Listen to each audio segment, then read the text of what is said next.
solar with 320 may cost you nothing down. But the work we do is not a $0 job.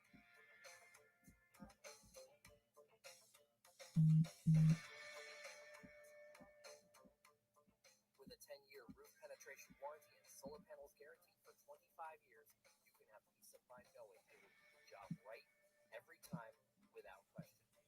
320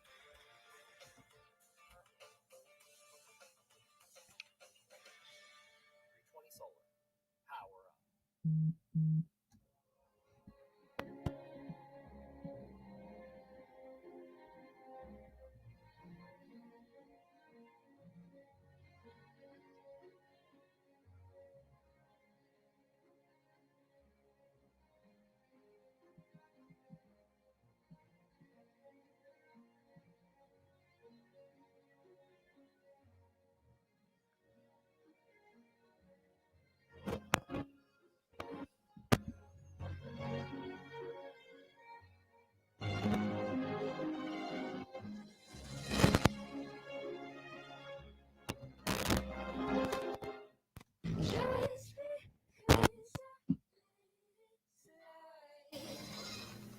Doesn't mean it isn't pulling on my heart. It's why. 'Cause I wanna make you feel strong.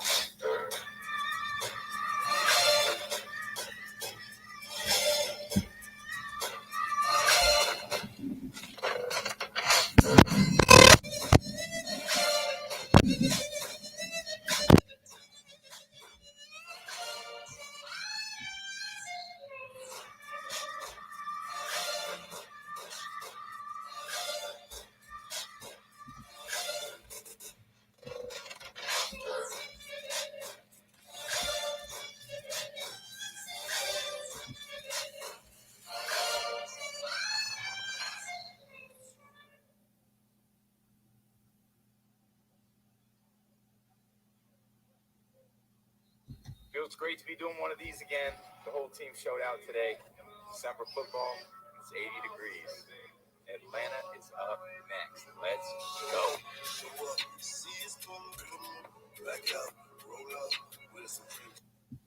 This is host Blake Anthony, and make sure to check me out at Sports Talk 49 live on BucsReport.com every Monday and Friday at 3 p.m. You can have former to current players or fans on the show. You never know. Make sure to tune in, guys. Looking forward to seeing you.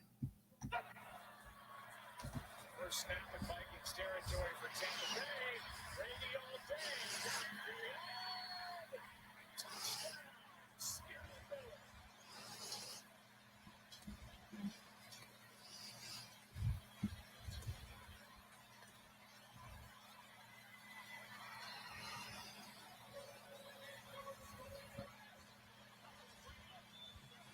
Safety back here. He cheats on it. They're going to run a dig route out here. The post is going to come in behind it. The safety jumps the dig. He just does not anticipate that Brady's going to take a shot. It's Anthony Harris who drives on it, and then it's just one-on-one. Scotty Miller in a foot race, and Brady initially, I didn't think he saw it or wasn't going to be able to get it out there, and he throws a perfect ball.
Evolution.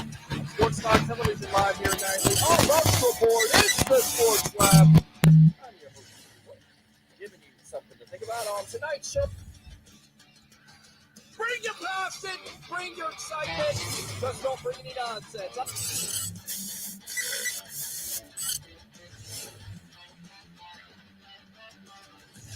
Will you shut up and be quiet?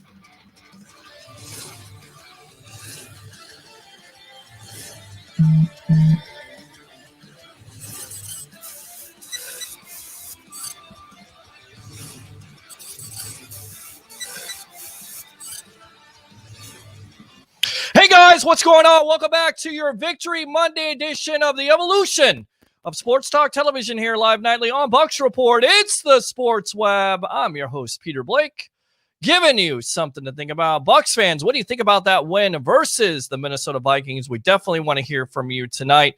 727-255-0391. It's 727-255-0391. On tonight's show, we'll have the Tampa Bay sports broadcasting legend, Mr. Al Keck. 40 years of sports broadcasting experience. WTSP Channel 10, WFTS Channel 28 on with us coming up here in a few moments. And then at 9:30, we will have Dennis Phillips of ABC Action News. He wants to talk fantasy football. He wants to talk about the Tampa Bay Buccaneers. And then at 10:30, we will have the dude along with Harry the Greek. And then, of course, once again, your phone calls. What do you think? The Bucs are 8-5. And I even missed this. Tom Brady threw 2 touchdowns yesterday. He has 30 touchdowns for the year, along with 11 interceptions. So tremendous. He's only 3 away from tying Jameis Winston and only 4 away from becoming the best quarterback stats-wise in a season for the Tampa Bay Buccaneers. So how do we start off the Sports Web? Of course, powered by 320solar.com.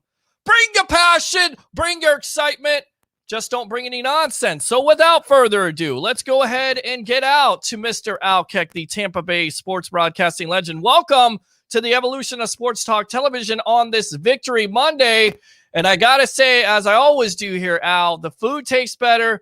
Mondays are usually better. And I feel like these shows are a lot better. Welcome to the Evolution. How are you doing tonight? And we got no sound.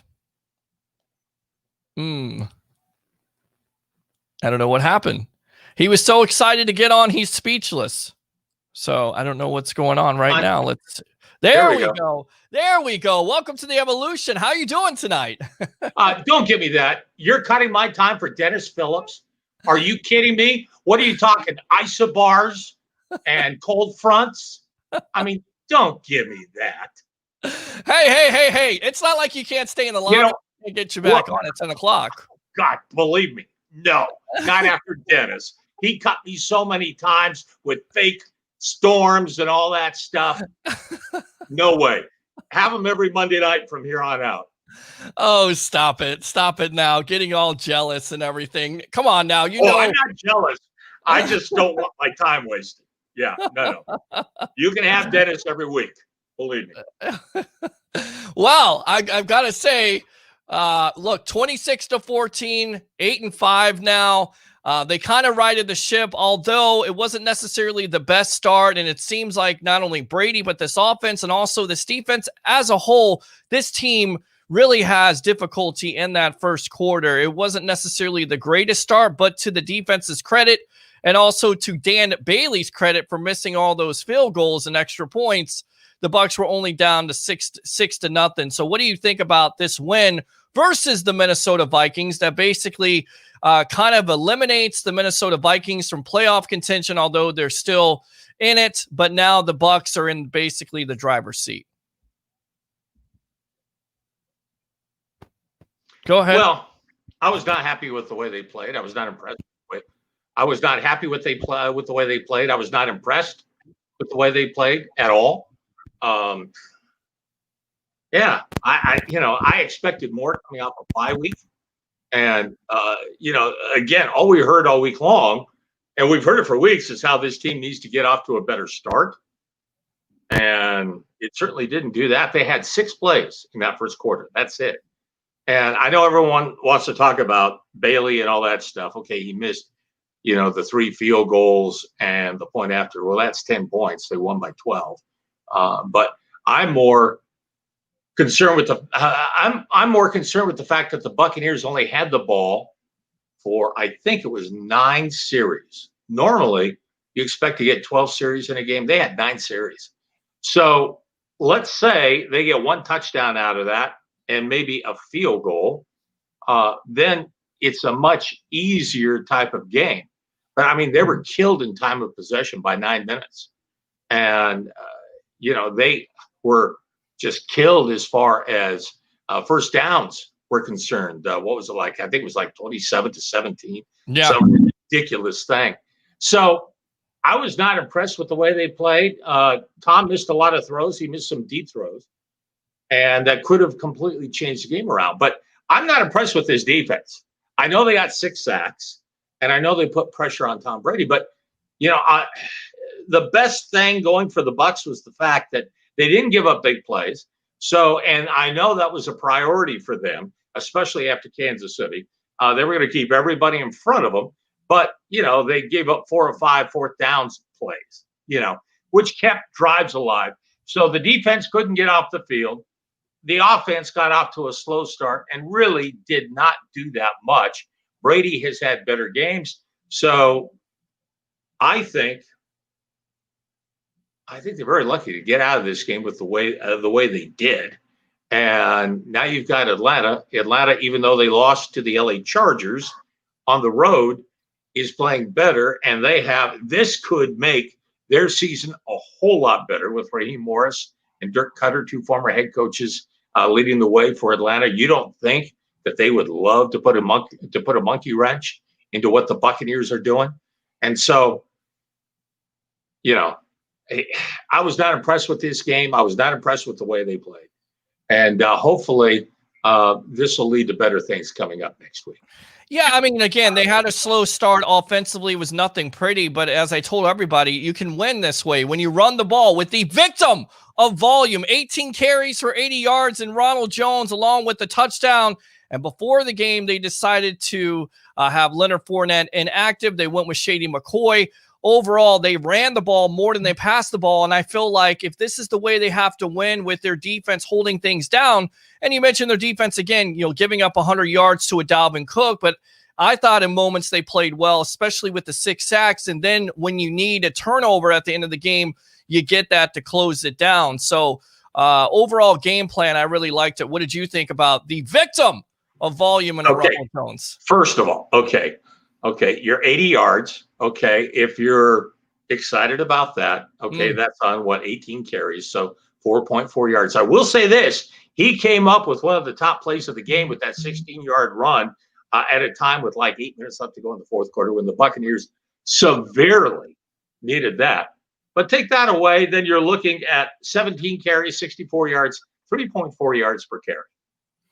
Still got to give him the ball. And that's what I'm saying. Like this average, and then I figured this out tonight, his average per carry or every carry for a game is 13 carries.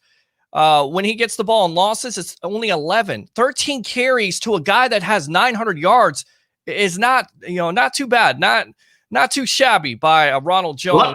Let me ask you this. Yes. If Ronald Jones, and again, we're going to argue about this all day long because we just don't agree on this. Ronald Jones is their most explosive back. Yes. Literally. But he doesn't do the other things that need to be done. Now, apparently neither does Leonard Fournette. But in the biggest drive of the game, which is that first drive coming out in the third quarter, or at least very early in the third quarter, they put Shady McCoy in. And Shady McCoy got some good carries and got some good time and did a good job. I'm going to let you have your fanboy moments with Ronald Jones, but just know, Peter, that I love you, and it's a love like a little brother, and so it is the holiday season. And I want you to know I still have, even though you're going to have Dennis Phillips on the air, if I had known this was going to be the same night that I was on, in fact, I just may take this present back. Okay. I contacted the Buccaneers equipment department, and I got a present for you. You ready for this? Sure. Okay. As president of the Ronald Jones fan club, you definitely need this. Hey, listen, You've got his jock strap. And by the way, he left a little note here for you. He says, Peter, you have all the volume I need. Rojo. I mean, maybe I shouldn't have read that. Maybe that was a private note.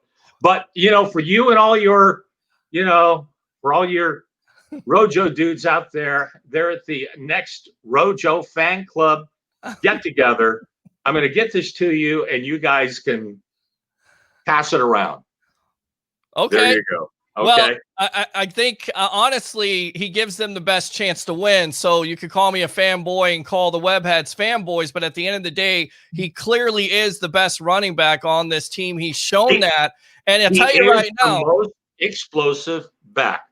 And he's also improved in the pass protection and also improved with catching the footballs, because if he didn't, then you wouldn't inactivate Leonard Fournette. You wouldn't have him inactive. Well, but he certainly put Shady McCoy out there. Well, one of the biggest drives of the season. But your whole point of putting him out there before you're putting Rojo. But your whole point of emphasis was that Leonard Fournette's a better back than Rojo, but Leonard Fournette can even see the field now. So he's getting Shady McCoy is stealing carries from Leonard Fournette. So it kind of defeats your point. Peter, that's not what I said. Peter, what I said was that in Bruce Arians' mind, he doesn't believe that Ronald Jones can do all those things well. I didn't say Leonard Fournette was better than Rojo. What I said was, and I've always said, that Rojo is a more explosive back. But I've talked to NFL coaches who told me exactly the same thing. Rojo doesn't do a good enough job to be trusted at key points in the game, especially late in the game. He can carry the ball and he can run the ball. And that's what we've talked about from week one. But and here's my last thing to say, Peter. Here's what I suggest you do. I suggest you type up a note, a letter, Federal Express it over to One Buck Place and send it to Bruce Arians and put your feelings, make sure that they're feelings in this letter. Sure. And in fact, if you get me the letter, I'll drive it over to One Buck Place. Okay. I'll drive it over there and make sure that it goes to his office, and we'll see how it works out for you. Hey, if that makes you sleep better at night, and if that has, it's not going to make me sleep better. Well, obviously it does. I mean, you had to go through this whole diatribe on this, but at the end of the day, but the point is that he gives them the best opportunity to win. Would you not agree? Will we not agree? If we're going to put me out there as a fanboy, will we not agree that he gives you the best opportunity to win? He gives you the best opportunity to win the football. That's right. Which Bruce Arians and this offense has struggled with. So when you come out here and say, well, this is what NFL coaches have said, well, the way this offense has ran, it has struggled in the first half. And I consequently kind of think the reason why it struggled is because they have a lack of running game and they don't have the confidence in Rojo. When Bruce Arians comes out in the offseason and Jason Light comes out in the offseason. The major reason they haven't run the football. The major reason they haven't run the football. And they don't get it done. They are so far behind. Right. So far behind, and they leave it early. Okay. And those are the same and those are the same NFL coaches that you're talking to. So they're not always right about everything. And obviously, Bruce Arians showed you. Obviously, you know what? Bruce Arians makes, I think it's $6 million a year. So obviously, he certainly. I'm not here. Look, he needs your advice. You can make all the drives. Your advice. You are the one that talked to the equipment manager. So obviously, you are the one that's the cheerleader for the Tampa Bay Buccaneers. You are the one that has the box strap, and you are the one that has the fanboy stuff. I'm the guy that's telling you right now. You, Peter. That's right. We're having. By the way, Joshua Cole Allen told me you can use this as a mask. Okay. I don't know if that's true. Okay. I don't know if that's true. Obviously, he would know too. because he's a Boston fan. So, Peter, all right. listen, you can have Rojo all you want. I'm just telling you what the feeling is over there. Okay. And Well, the feeling is over there that they've struggled in the running game. Do we not because they agree haven't with that? run. They haven't run. No, that's right. And why So haven't there they you go. run? Because they don't they're have behind. confidence in their best back. That's why. That's why. They don't have the confidence in their best back. That's the reason. And why is that? They're having, why is that? I don't know why it's that. The I guy told has you 900 why. yards because he misses a couple of blocks here and there. Fournette missed blocks all year long. That was your point of emphasis. One game. Okay. One game. And one game. And one game. Okay. And even with that, the most important drive of the game, who's at running back for the Buccaneers this last game?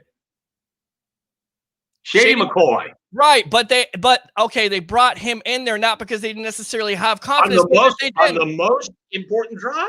Okay, so you're trying to tell me, Al, that basically Ronald Jones, who has 900 yards, who's 100 yards from 1,000 yards, which this team hasn't seen since when? Doug Martin is not a good back because I didn't say that. Okay, so then what are you saying then? I'm telling you who gives you the best chance to win. Who gives you the best chance to win? Who gives you the best chance to win? No, answer my question. Who gives you Peter, the best chance to win? When you learn what you're talking about, then you can talk to me. Then you go ahead. You go ahead and goodbye. See you later. Goodbye. Enough of that. Goodbye. That's how that goes. No way. That's not happening. No way. You bring in a jockstrap, you bring in this and that, you make this personal, and you can't even answer a damn question, get the hell out of here. 727-255-0391. It's 727-255-0391. Ridiculous. Completely ridiculous. Completely. Anybody that gets up here and says that Leonard Fournette or Shady McCoy gives you a better chance to win, you're an idiot. You're an idiot. Victory Monday was supposed to be. It was supposed to be. Got me pumped. Let's go. I believe it. Our time. Victory Monday. Let's go Bucs. Didn't seem like it. Guy wanted to make a point. I made the point. He couldn't answer the question. Goodbye. Yeti fans are still complaining about we didn't win by 30. Ben Cornette, I don't blame Al for being upset about Dennis getting more airtime. How the hell can you do that to National Treasure? We did. We did it. So what are you going to do about it? Come up with your show. Do the same thing, okay? Have them on. Embarrassing. Completely embarrassing. Thank God we are running the ball now, but I want to see Vaughn get some carries. We need to see what he can do. God, says Carl. Yeah, exactly. Embarrassing. Lamar Jackson is putting on a show tonight. Uh-oh. Ben Cornette, Peter and his girly giggles. Damn, Al bringing the heat. He was bringing heat. Jones averages 5 yards a carry. He's on track to have 12 to 1,300 yards. And if the Bucs gave him the ball most of the time, he would have as many yards as Dalvin Cook.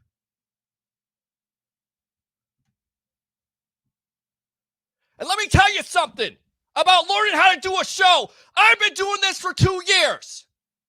Who's the show on Bucs Report that gets the lowest views? Want to take personal shots? There you go. You have to give Shady more carries to see if he should be the number 2 back. You can't base it off of 4 carries. Didn't we win? We did. Jones can't catch a flu. Well, he did yesterday. Bud, did you watch? Ben Cornette, Rojo Blake. This is what I think about you. Because you were inconsistent. You were inconsistent, Ben. You don't even come on when they win. You didn't come on yesterday. You don't. You're not even a good troll anymore. Amen.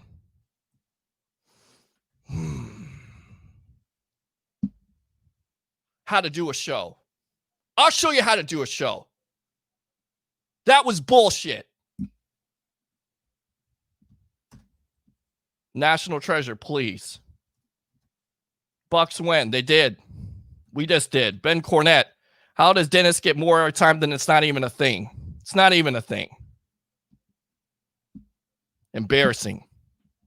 I'm going to take a commercial break, and when I come back, I'm going to try to collect myself. We'll have Dennis Phillips on. And whether you guys are here or not, I don't give a shit. This show will go on the sports web, the evolution of sports talk television. We'll be back.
All right, welcome back to the evolution of sports talk television. I'm your host, Peter Blake, giving you something to think about.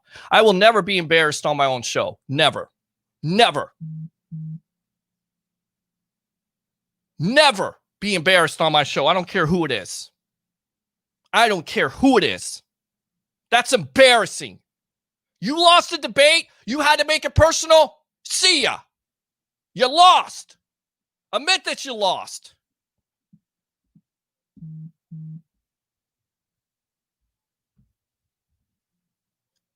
And then some of you people out there, you can't even do a show. You can't even do what I do.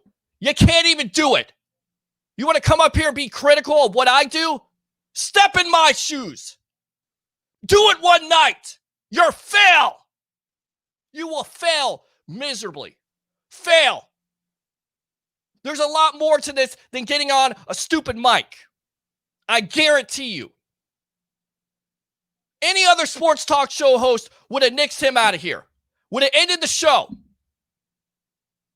What are we doing? We're trying to cover the Tampa Bay Buccaneers. We're trying to talk about it.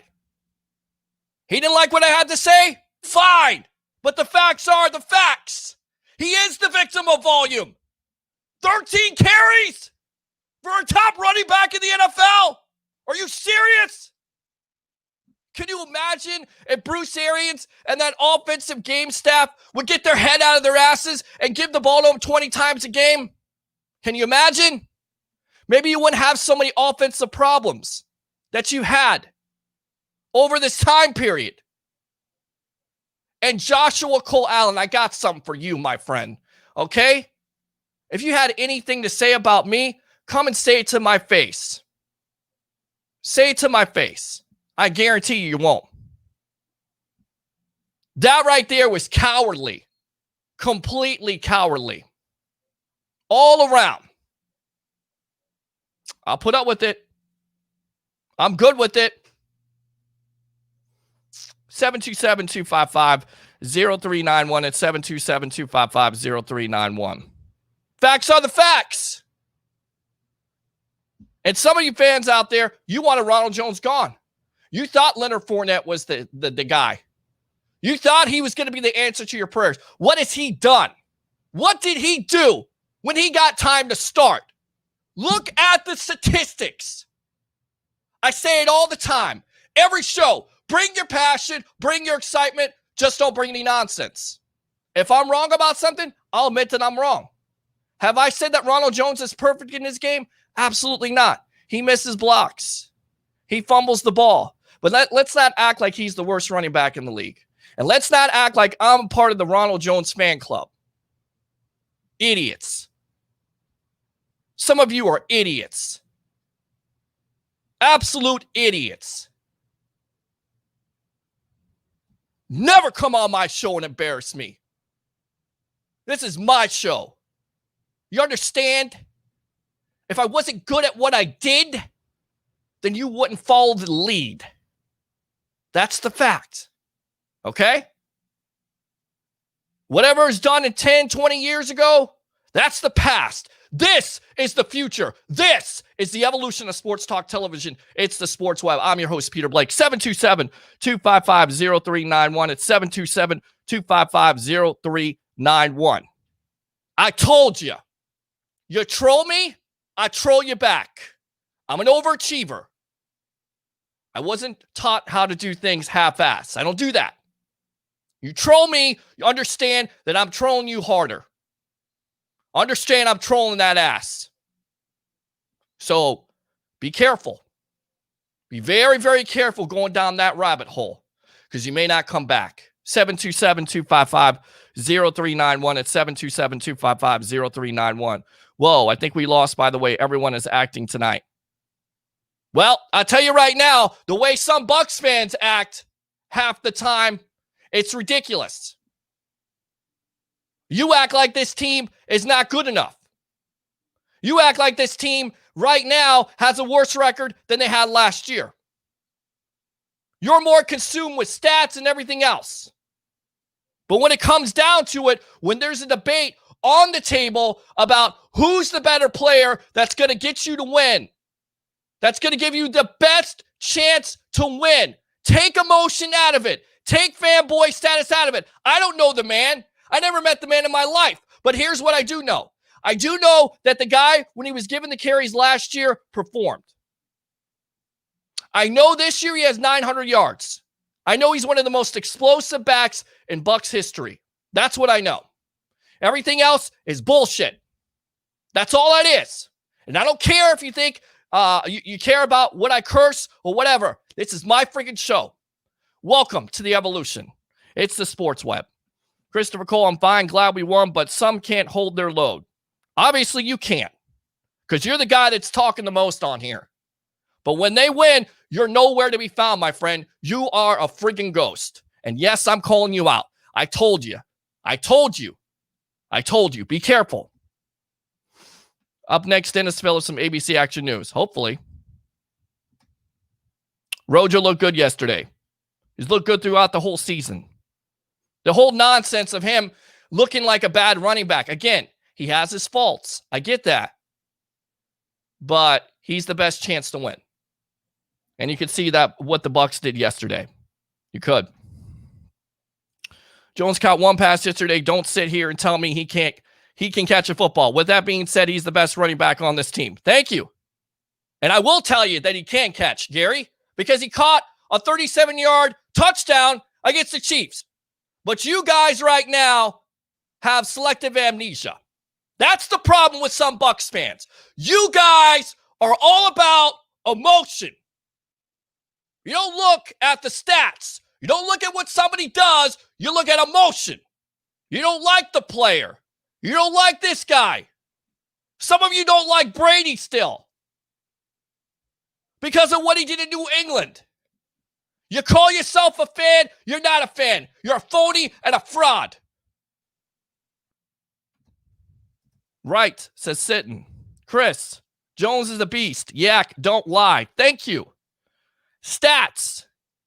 And I get it. Some people say, well, stats are for losers. Well, not in a debate. What are you basing off of? His body type?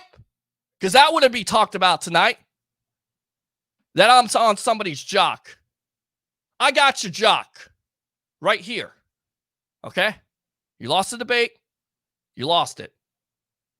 So,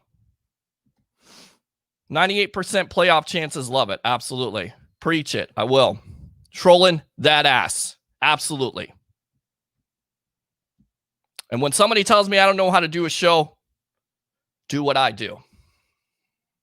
Step in my shoes one night. I dare you. Do it consecutively with precision. With people saying all the time that Oh, you're making mistakes. You're doing this. There is no mistakes. You know why? Because you little trolling bastards out there talk about all the time, oh, this isn't right. This isn't right. You're spoiled. You have no idea. No idea. But you can be critical. I give you that. I give you it. 8-5, I'll take it. Absolutely. I think a lot of people will. Jay, I don't know what that is, but okay. Held KC to 24 points, only lost by 3. How many other teams did that? Again, there's things to work on with this team, right? And we talk about it every night here on the Sports Web. By the way, there's not another show like this out there. Find it. Tell me. When? Where? What platform? None. When the pandemic was going on, what show was on almost every night talking about this kind of stuff? Nobody. Here, Bucs Report. Some of you people forget. You need to be reminded. You need a refresher. And some people that are a part of this family are going to be no longer a part of this family because they forgot their loyalty. I am so on that loyalty thing. Absolutely on it. You're not loyal to this platform. You're not loyal to me. You're not loyal to everybody that's running it. Get the hell out. Go home. Leave. We don't need you. Because this thing will always go on.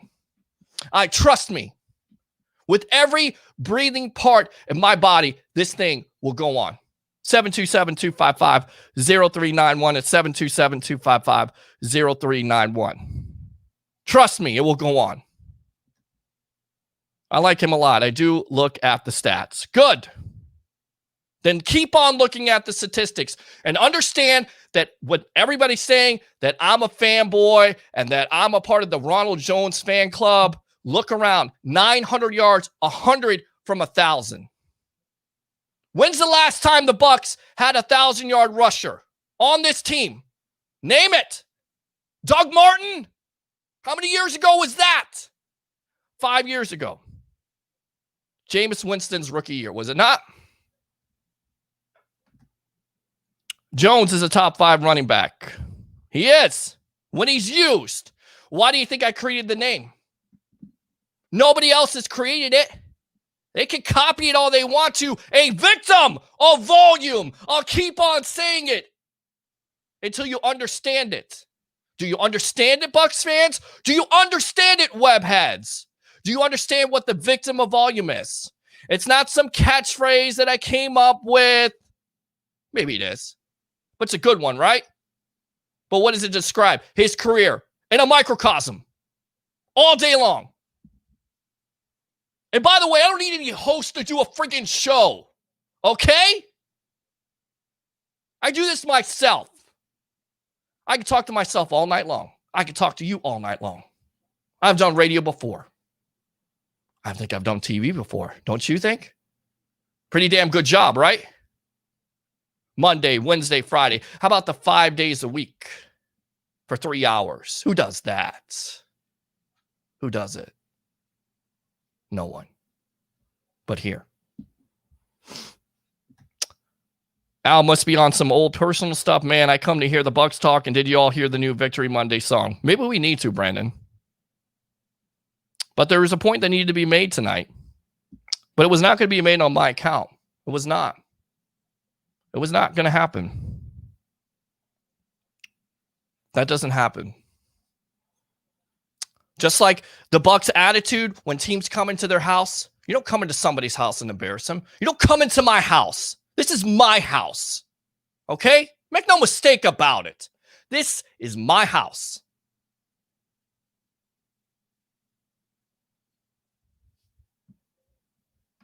I'm your host, Peter Blake of the Sports Web, the evolution of sports talk television. Loss by 3 against the champs. Carl, is this about you or the Bucs? Whatever it is, it's about whatever you want it to be about, Carl. Okay? Whatever you want it to be about, my friend. Let's go, Bucs. Go fight. Good fight. We should get in. Clutch game. That's what I thought must win. Harry, Peter, don't let some ponytail, no ratings, jockstrap holding you. I know nothing about sports. Idiot, get to you. Bucs won. they're 8-5 heading to the playoffs. You're exactly right. They are. We've had several victims of volume. Scotty Miller. How about Scotty Miller yesterday? You like Scotty? Scotty does know, right? 48-yard touchdown. It was good to see him on the field. It seems like there is some connection between Brady and Miller, right? Seems like it. It's good to see that speed threat. You got to have that speed threat on this offense. It makes the defense honest. It's a zone buster. That's what he is. I've had a co-host on here before tell me, it's not the other one, somebody else. I don't like Scotty Miller. Scotty Miller to me is a lantern. He's not a superstar. He's an integral part of this offense. Make no mistake about it. They got to have him. You got to figure it out. Byron Leftwich, Bruce Arians, got to figure out how you can get the ball to Miller in the future, in my opinion. Again, the reason why I came up with that nickname for Ronald Jones is because the way I see it. Giving a running back 13 carries a game and still having 900 yards, that's amazing. Amazing. And you see what they do with the ball. What this running game can do. Running the ball more than passing it. Amazing. 26 carries, over 100 yards. Look at the Carolina Panther game. Over 30 times you carried the ball. You take the pressure off of Tom Brady and your offense. That's what you do. Adjustments were made. I wanted to see the coaching, teaching came through. Great job. Fire the cannons. I shall. There we go. 12-point win against a solid Vikings team. Future looks great. It does. It's a solid team. Is it the best defense on earth? No, it's not. But this Bucs offense can make it. Can make a lot of defenses look bad. I think, look, they didn't have necessarily their best game by any means. They didn't. They did not have their best game by any means. Tom Brady missed throws. He's been missing them. He missed one to Gronk. 3 and out. He missed one to Chris Godwin. 3 and out. It's got to get cleaned up. It does. I get that. But this offense not playing their best game yesterday, and they still won. What's that tell you? The future is bright. They got to clean some things up. You got to come in all together, 3 facets of the game. Offense, defense, special teams. The Vikings didn't have it yesterday. And this is what you hear from some Bucs fans. Oh, well, they were lucky that Dan Bailey missed the field goals. Okay. That's 10 points on the board. They still win by 1, right? I get it changes the complexion. But sometimes it's better to be lucky than good, right? I know there's a lot of Bucs fans last year that were saying, well, Matt Gay missed field goals. Well, if he would have made that field goal, nobody was saying that. He missed the field goal. Dan Bailey missed the field goal. Execution, right? Bucs take advantage of it. They're 8-5. What's your problem?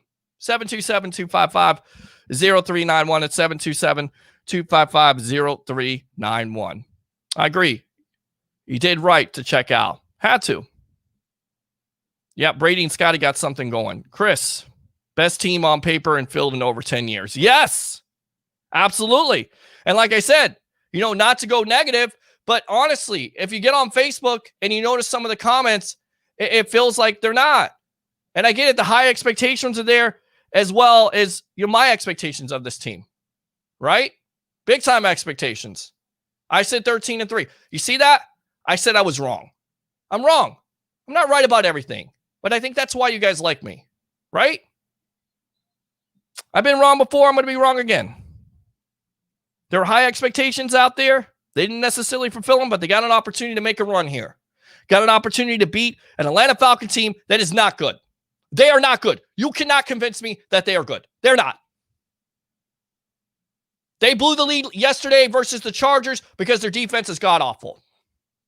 Matt Ryan threw 3 interceptions. I don't care. It's a rivalry game. Bucs should go in there and stomp their head in. That's it. They should. Will they? We'll see. We'll have you covered. Live at the Deck Bar and Grill in Isla del Sol for your pre-half and post-game editions of the Sports Web.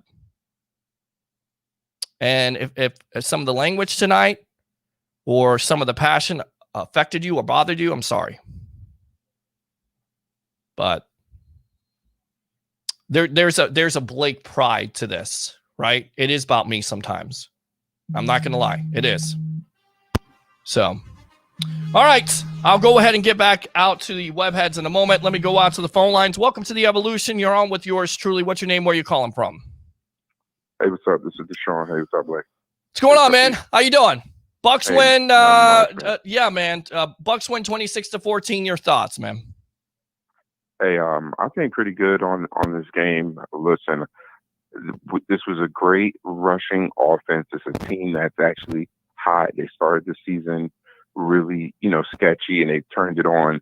They really dialed into the run game. Talking about the Vikings now, they dialed into the run game. They come against us with top-rated run defense, but that's a powerhouse running team, and they did the best they could do. Look, 78 yards in the first half. And then we pretty much stifled them in the second half with the run game. That was a great halftime adjustment by the defense. And listen, we're not talking about our corners going out here and pretty much just kind of dismantling any type of wide receiver, big gains or anything like that. I think second half adjustments in the secondary played really well. We get a couple of sacks there. People are not realizing this Bucs teams. We have many people that are, ranked top 10. We got both Shaq Barrett and JPP in the top 15 for sacks.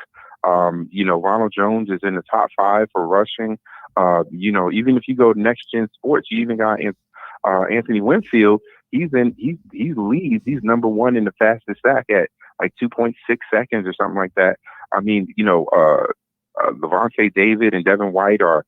I think Levante David's like 15 in tackles on the season. White's maybe like, I think either 5 or something like that. I mean, listen, we're actually doing better numbers. I know a lot of people had Super Bowl on their mind. Sure. Don't listen. The road to Super Bowl doesn't mean 17-0.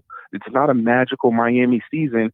It wasn't that for the Steelers. If you're watching their games, they're bumbling in the wins each week. So it doesn't mean it's got to be magical. All we need to do right now with this Tampa Bay team is get into the playoffs. Some teams are built for the playoffs. And I'll tell you this, we got Rojo. He's super explosive. We called it the other week. We said, listen, he only needed 45 yards per game. Yep. In the first half of this game, sure. I said, okay, I'm hoping he's going to get the 45 yards because we're not on the field. They're burning the clock. And then, lo and behold, into the game, he's got 80 yards. Guess what? As long as he does that, and we've already said it before, I said it on your show, I said it many times, as long as he does what he needs to do, we get a 1,000-yard rusher, we're in the playoffs. And that's just how it kind of works. When you don't have to worry about the win totals. Let's not stop talking about last year because we've already eclipsed last year win totals at this point. Absolutely. So now we're headed on to bigger and better. And let's look at the NFC South, Pete. We got a Falcons team that was just abysmal in the game yesterday. Low-scoring game, couldn't get anything right. Matt Ryan's hit several times, and now Tampa's going to go on the road, play this team where, listen, we're coming off a nice win against an extremely tough running team. What do you think we're going to do to that line that's showing very porous right now? Extremely porous for that Falcons line. We need to come over to Atlanta, get a win next week. We did it this week. Okay, we've got that. No win is always going to look great. If you're looking for some kind of fantasy video game blowout, that's not the reality of it. And guess what? BA, Brian Leftwich, all the guys on offense, they're doing what needs to be done. And that's all I want out of the Tampa Bay Buccaneers at this point. So let's continue that and let's stay up. Sports Web is here to stay, baby. Fire those cannons. All right, man. I will definitely do that. I appreciate you. All right. Thank you very much, Deshaun. I appreciate your call. All right. All right. Good stuff. Let me go out to Dennis Phillips because we're running just a little bit late. Want to get him on here. Welcome to the evolution of Sports Talk Television. It's been an interesting night. I'll just leave it at that. Thanks for your time. Bucs win over the Minnesota Vikings. Your thoughts. And then, of course, we're going to talk about fantasy football. But thanks a lot for joining us tonight. Appreciate it. Yeah, I think with your last call, I just kind of hit the nail on the head there. I mean, a win's a win. And while there were definitely some things about it that didn't look all that great, they got the win. Brady kind of underperformed. Cousins kind of underperformed. And honestly, for me, I thought Dalvin Cook got more than I thought he was going to against that Bucs front. You move ahead, and they got the Falcons next week. I just looked at the line. Interestingly enough, Tampa started only as a 1.5-point favorite and has been bet up to 5.5, 6 in some places already. So there's a lot of early money on the Bucs. But what I find fascinating is that for whatever reason, one of the lines, I mean, the opening line opened them up almost at a pick 'em. In fact, you can argue, I mean, that you would think it would be higher than that. So I put a lot of credence into the Vegas line because those guys know more than anybody else out there. I think Yeah. year in and year out, they show that those big bright lights and all those buildings are there for a reason because people don't win too often. So, but bottom line, a W is a W, and you got to be happy about that. Any concern about Brady and his slow starts because people keep on talking about it, as they should. You miss Chris Godwin wide open. It looks like he's getting pressured. He steps up in the pocket. He looks for a linebacker that's over the top. He misses Godwin. He misses Gronk. Of course, it goes to a 3-and-out. Are you concerned about Brady's slow starts and this offense's slow starts? Or once again, do you think they'll be able to clean this up in the next 3 games? Sure, I'm concerned. I think a lot of folks are because I think that's kind of the mindset a lot of times. Well, they'll take care of it. Eventually, it's going to turn around. And I still say, like I said earlier on in our conversations, that the Bucs beat up some pretty mediocre teams earlier on in the year. I mean, this was a quality win. Beating the Vikings was a quality win. I mean, not shutting down Dalvin Cook, but at least controlling him and truthfully doing a decent job on Justin Jefferson and Adam Thielen, because, I mean, I really honestly thought those guys might very well light it up. So, sure, there's got to be a concern that the offense isn't clicking like it should. And how long are you going to say, well, they haven't played together very long and they need to develop some chemistry and whatnot? I mean, the season's almost over. And, I mean, you've got another 4 or 5 weeks, but 4 weeks, but regardless, at what point do you say, okay, they're on the same page? I would think in my mind, they should be on the same page by now, and they're not. Yeah, I mean, and that's a disappointing thing. And then on top of it, you talked about Cook. It looked like the defense, once again, looked like they were overwhelmed. I get it. There's a reason why Cook is one of the best running backs in the league, but, clearly this defense was overmatched. Now you have a challenge of Todd Gurley. I don't think it's the same back, but still, you feel like the Falcons are going to try to run the ball. You also feel like the Lions going forward. And then once again, the Falcons are going to try to run the ball. So let me ask you, do you have confidence in this run defense going forward that they'll be able to clean some stuff up? Or is it just a case of, once again, Dalvin Cook is the second best running back in the league, and you're known to expect that because the Vikings and that's their game plan? Yeah, I think Dalvin Cook is the best running back in the league. No disrespect to Derrick Henry, but I think that Dalvin Cook has more overall tools than Henry does. Even though Henry is going to be fantasy winners for a lot of people because every year toward the end of the season, the guy gets stronger, which is when a lot of people need him for their playoff run. But, Todd Gurley, you mentioned. Todd Gurley, if you look at his numbers this year, he has been a touchdown vulture. He's gotten a ton of touchdowns, but not a lot of yards. I mean, the guy is just not Todd Gurley. And Brian Hill, the number 2 guy, forget it. So, and Julio's been hurt with the bad hamstring. So you got Calvin Ridley. I'm surprised that the Bucs aren't a touchdown favorite in that game, and that makes me a little worried that Vegas might know something that we don't. But at this point in time, you just got to figure, look, they got to win. We want them to get in the playoffs, and I think everybody kind of knows at this point in time you've got the Kansas City Chiefs and you've got everybody else. I mean, I've been watching them as everybody has over the last few weeks, and I'll tell you what, man, they look unbeatable to me. I swear they do.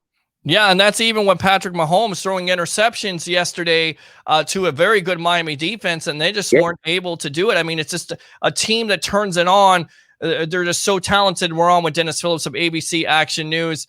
I swear, I don't want to disrespect you, but again, I feel like you missed your calling because when this guy comes on the sports web, not only does he talk weather, but also he talks sports and fantasy football. So how did you do yesterday, Dennis, with fantasy football? So I got 4 teams. 2 I had buys in because I had the best records. My 3rd team, I'm in Todd Wright from ESPN. He's in a league. I was invited to that last year. Looks like I'm going to win that game. I was up by 12 tonight. I had Chubb. The other guy had Kareem Hunt. So I'm feeling pretty good about that one. But I will tell you, I was playing Paul LeGrone, who's one of our anchors, and he had Lamar left, and I had Jarvis Landry, and it's not looking good. So it looks like I'm probably going to go 1-1. So I'll be 3-1, 3 out of 4 left going in to the semis. So we'll see how it plays out. And, I think this is a lesson learned. I think next year, I don't care what it is.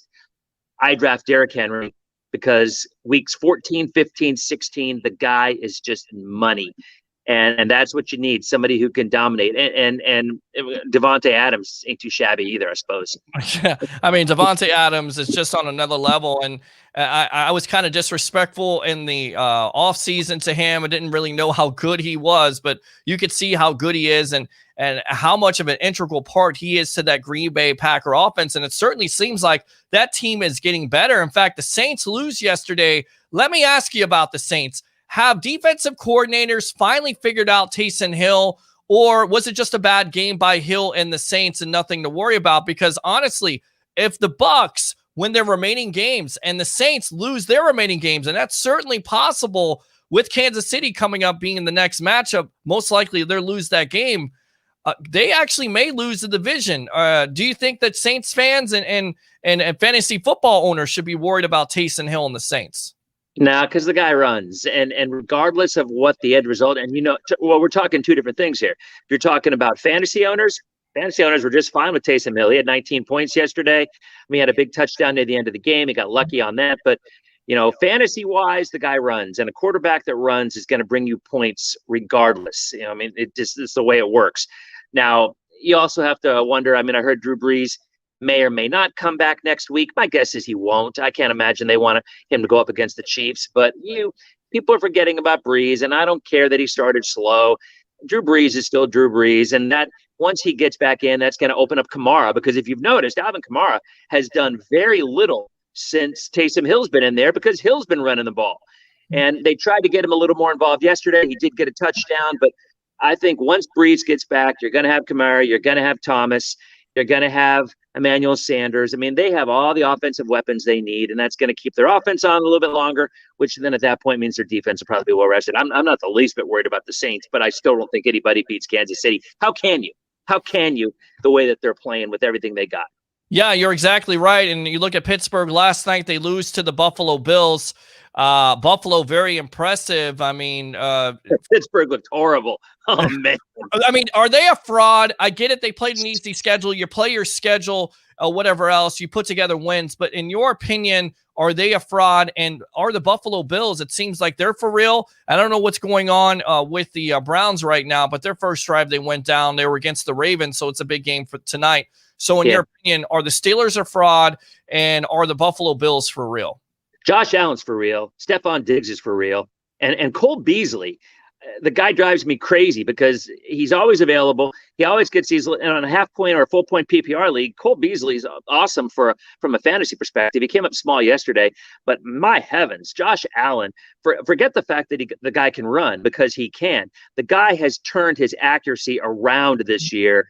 And if you watched him against the Niners last week and then against the Steelers this week, he is the real deal. Now, the Steelers, I've never seen a running attack so inept as I saw yesterday. James Conner, 10 carries, 18 yards. Benny Snell did next to nothing. They better do something about that running attack, because even though Ben loves to, he's been throwing the ball 40, 50 times. Their offensive coordinator loves to have him throw it, but the guy's still getting old. And you have to wonder if he's wearing down a little bit. Deontay Johnson had 2 drops. They benched him. And Tomlin said they were going to bench him. Tomlin said, you know what? We got to stop these drops. Well, he dropped 2 right off the bat, and they sat him for the rest of the first half. So they've got a ton of offensive talent, kind of like the Bucs. If you think, think about the comparison. You've got Roethlisberger, and then he's throwing to Johnson, Claypool, and Juju Smith-Schuster, right? Mm-hmm. 3 really good offensive guys. You got an older quarterback, Brady. You got Godwin. You got Evans. Scotty Miller, by the way. Remember we talked about Scotty Miller on Friday? And look what happened on Sunday. They put him in there, and he stretched the field, and he got that one long touchdown. Yeah, no, and that was key, because that really turned around the Bucs' fortunes, and it seemed like it gave us some life. So to me, I feel like the Bucs definitely have to get him on the field, because he brings that speed aspect. And J.C. Cornell of the Draft Network even brought up this comparison, and let me see if you like this. Deshaun Jackson and Scotty Miller. Do you see that in a Miller? Yeah. And how so? I don't understand the comparison. Speed threat with Miller and speed. Yeah. I was going to say Deshaun Jackson's quarterback, but and by the way, who has no one to throw to this last week? Oh, you mean Deshaun Watson? You meant Watson. Right. Are you talking about Lamar Jackson? Or No. Deshaun Jackson, former Bucs wide receiver, now with the Philadelphia Eagles. Yes, Eagles guy. Yeah. Wasn't Deshaun a little bit taller? I thought Deshaun was a little bit bigger, but I mean, you're right. But the problem with Deshaun is he was always hurt, still always hurt. And I don't know if Scotty Miller has an injury issue or not, but they needed somebody to stretch the field. And by the way, anybody who said, "Oh, Brady can't," in fact, it was kind of funny because Scott Hansen, who runs Red Zone, used to be a sports reporter here a long time ago. I don't think a lot of people remember that. He was our weekend sports guy, a really good guy, by the way, a super guy. And he was just talking about how Brady, and we've all heard it. Brady hasn't completed a pass more than 20 yards for a touchdown, and however long it was, and then right thereafter, Miller makes the catch. So. I don't know. I think that's kind of. I think if somebody's open, I mean, Gronk almost had a big touchdown catch earlier on as well with Brady. So the whole, can the guy throw it at 40 or 50 yards? I think he can. I just think, like you said, stretching the field's a big thing. And as much as Antonio Brown now appears to be more of a possession receiver, I mean, he doesn't seem to be the kind of guy who's going to stretch the field. And maybe by having Miller out there, like a lot of people were saying, we talked about this last week, that's going to leave it a little bit more open from the slot for Godwin and maybe get him back into it a little bit better. I know we're running a little bit out of time here because I know you got to get out of here. You got to do the weather forecast. So go ahead and promote yourself. We'll get you back on here probably Friday night if you can. All right? Yeah, sounds good. Again, we're here at ABC Action News. This week I'm 3, 4, 5, 5:36, and 11. Busy week with vacation time fill-in. Wow. But chief meteorologist as well as fantasy football fanatic. And I always love coming on the show, Peter, and talking fantasy football and anything else you guys got going on. Absolutely. And how's the weather? Is the weather going to be like it was yesterday? I kind of got some sun. It wasn't too hot. Is it going to stay this way, or are we in for a cold front? We got to change. Tomorrow's going to be a nice day. Start off a little cloudy, sunny, mid-70s, upper 70s. Got a front coming Wednesday. It's going to rain Wednesday afternoon, Wednesday evening, and turn cool again on Thursday and Friday. However, long-range predictions just came out for the week of Christmas and maybe cooling us off a little bit for Christmas, which might make some folks happy.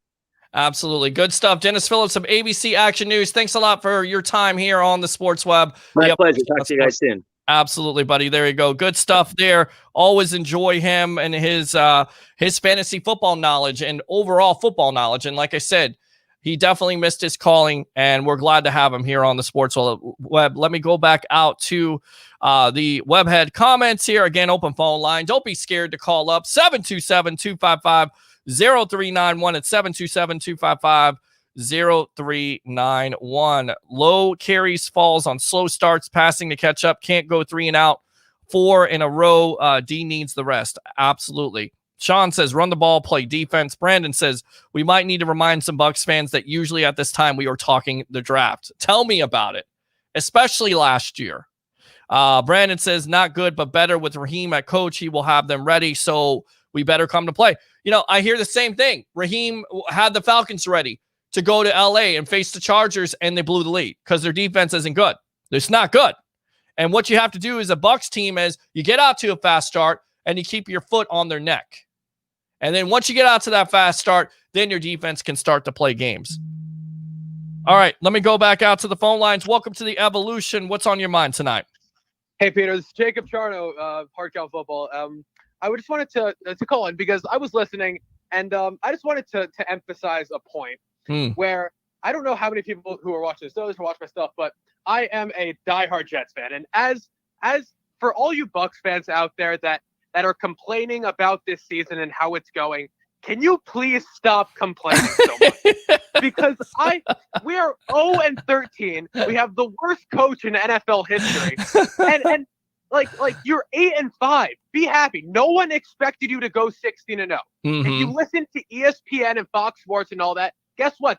Then you start getting in over your head with the amount of wins your team was going to get. Nobody, I can't.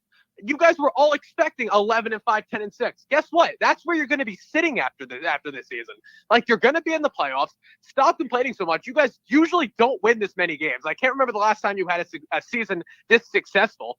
So it's just everybody's just nitpicking every little thing. Like, oh, you gave up however many yards to Dalvin Cook in the first quarter. Then they adjusted and fixed the defensive game plan. And guess what? You give up 30 yards the rest of the game to it. Yeah. So I cannot understand how people are complaining so much about this game, Peter. Well, I think there's some concern, and it's not the prettiest game. I get that. It really wasn't the prettiest game. Again, the Bucs started off slow. Their defense started off slow. The whole team started off slow. But at the end of the day, you're exactly right. They made the necessary adjustments, especially defensively, to shut down Dalvin Cook, and offensively. And, of course, Scotty Miller got in the action. And, of course, my fanboy, myself, the victim of volume in Ronald Jones, which I'm not a fanboy. I just believe that, again, he gives you the best chance to win. And lo and behold here, Jacob, running the ball more than passing the ball, you're able to win the game. It's not in the prettiest fashion, but I feel like the Bucs can also win this way. And even Coach Arians said it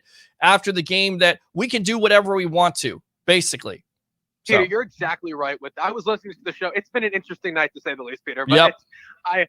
I'm going to completely agree with you here, because you look at what happened, right? You guys handed the ball off to Ronald Jones, 22 times this game? Mm-hmm. And it looked, guess what? You guys are dominant on the ground when you hand the ball off to Ronald Jones. I'm sorry. I don't know if this is an unpopular opinion. Shady, Leonard Fournette, these guys are not good. Like, Ronald Jones is infinitely better than all of his backs and infinitely more efficient.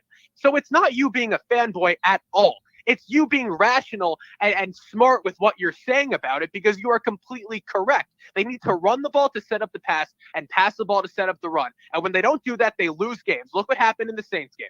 That's a perfect example. And then you look what happened yesterday.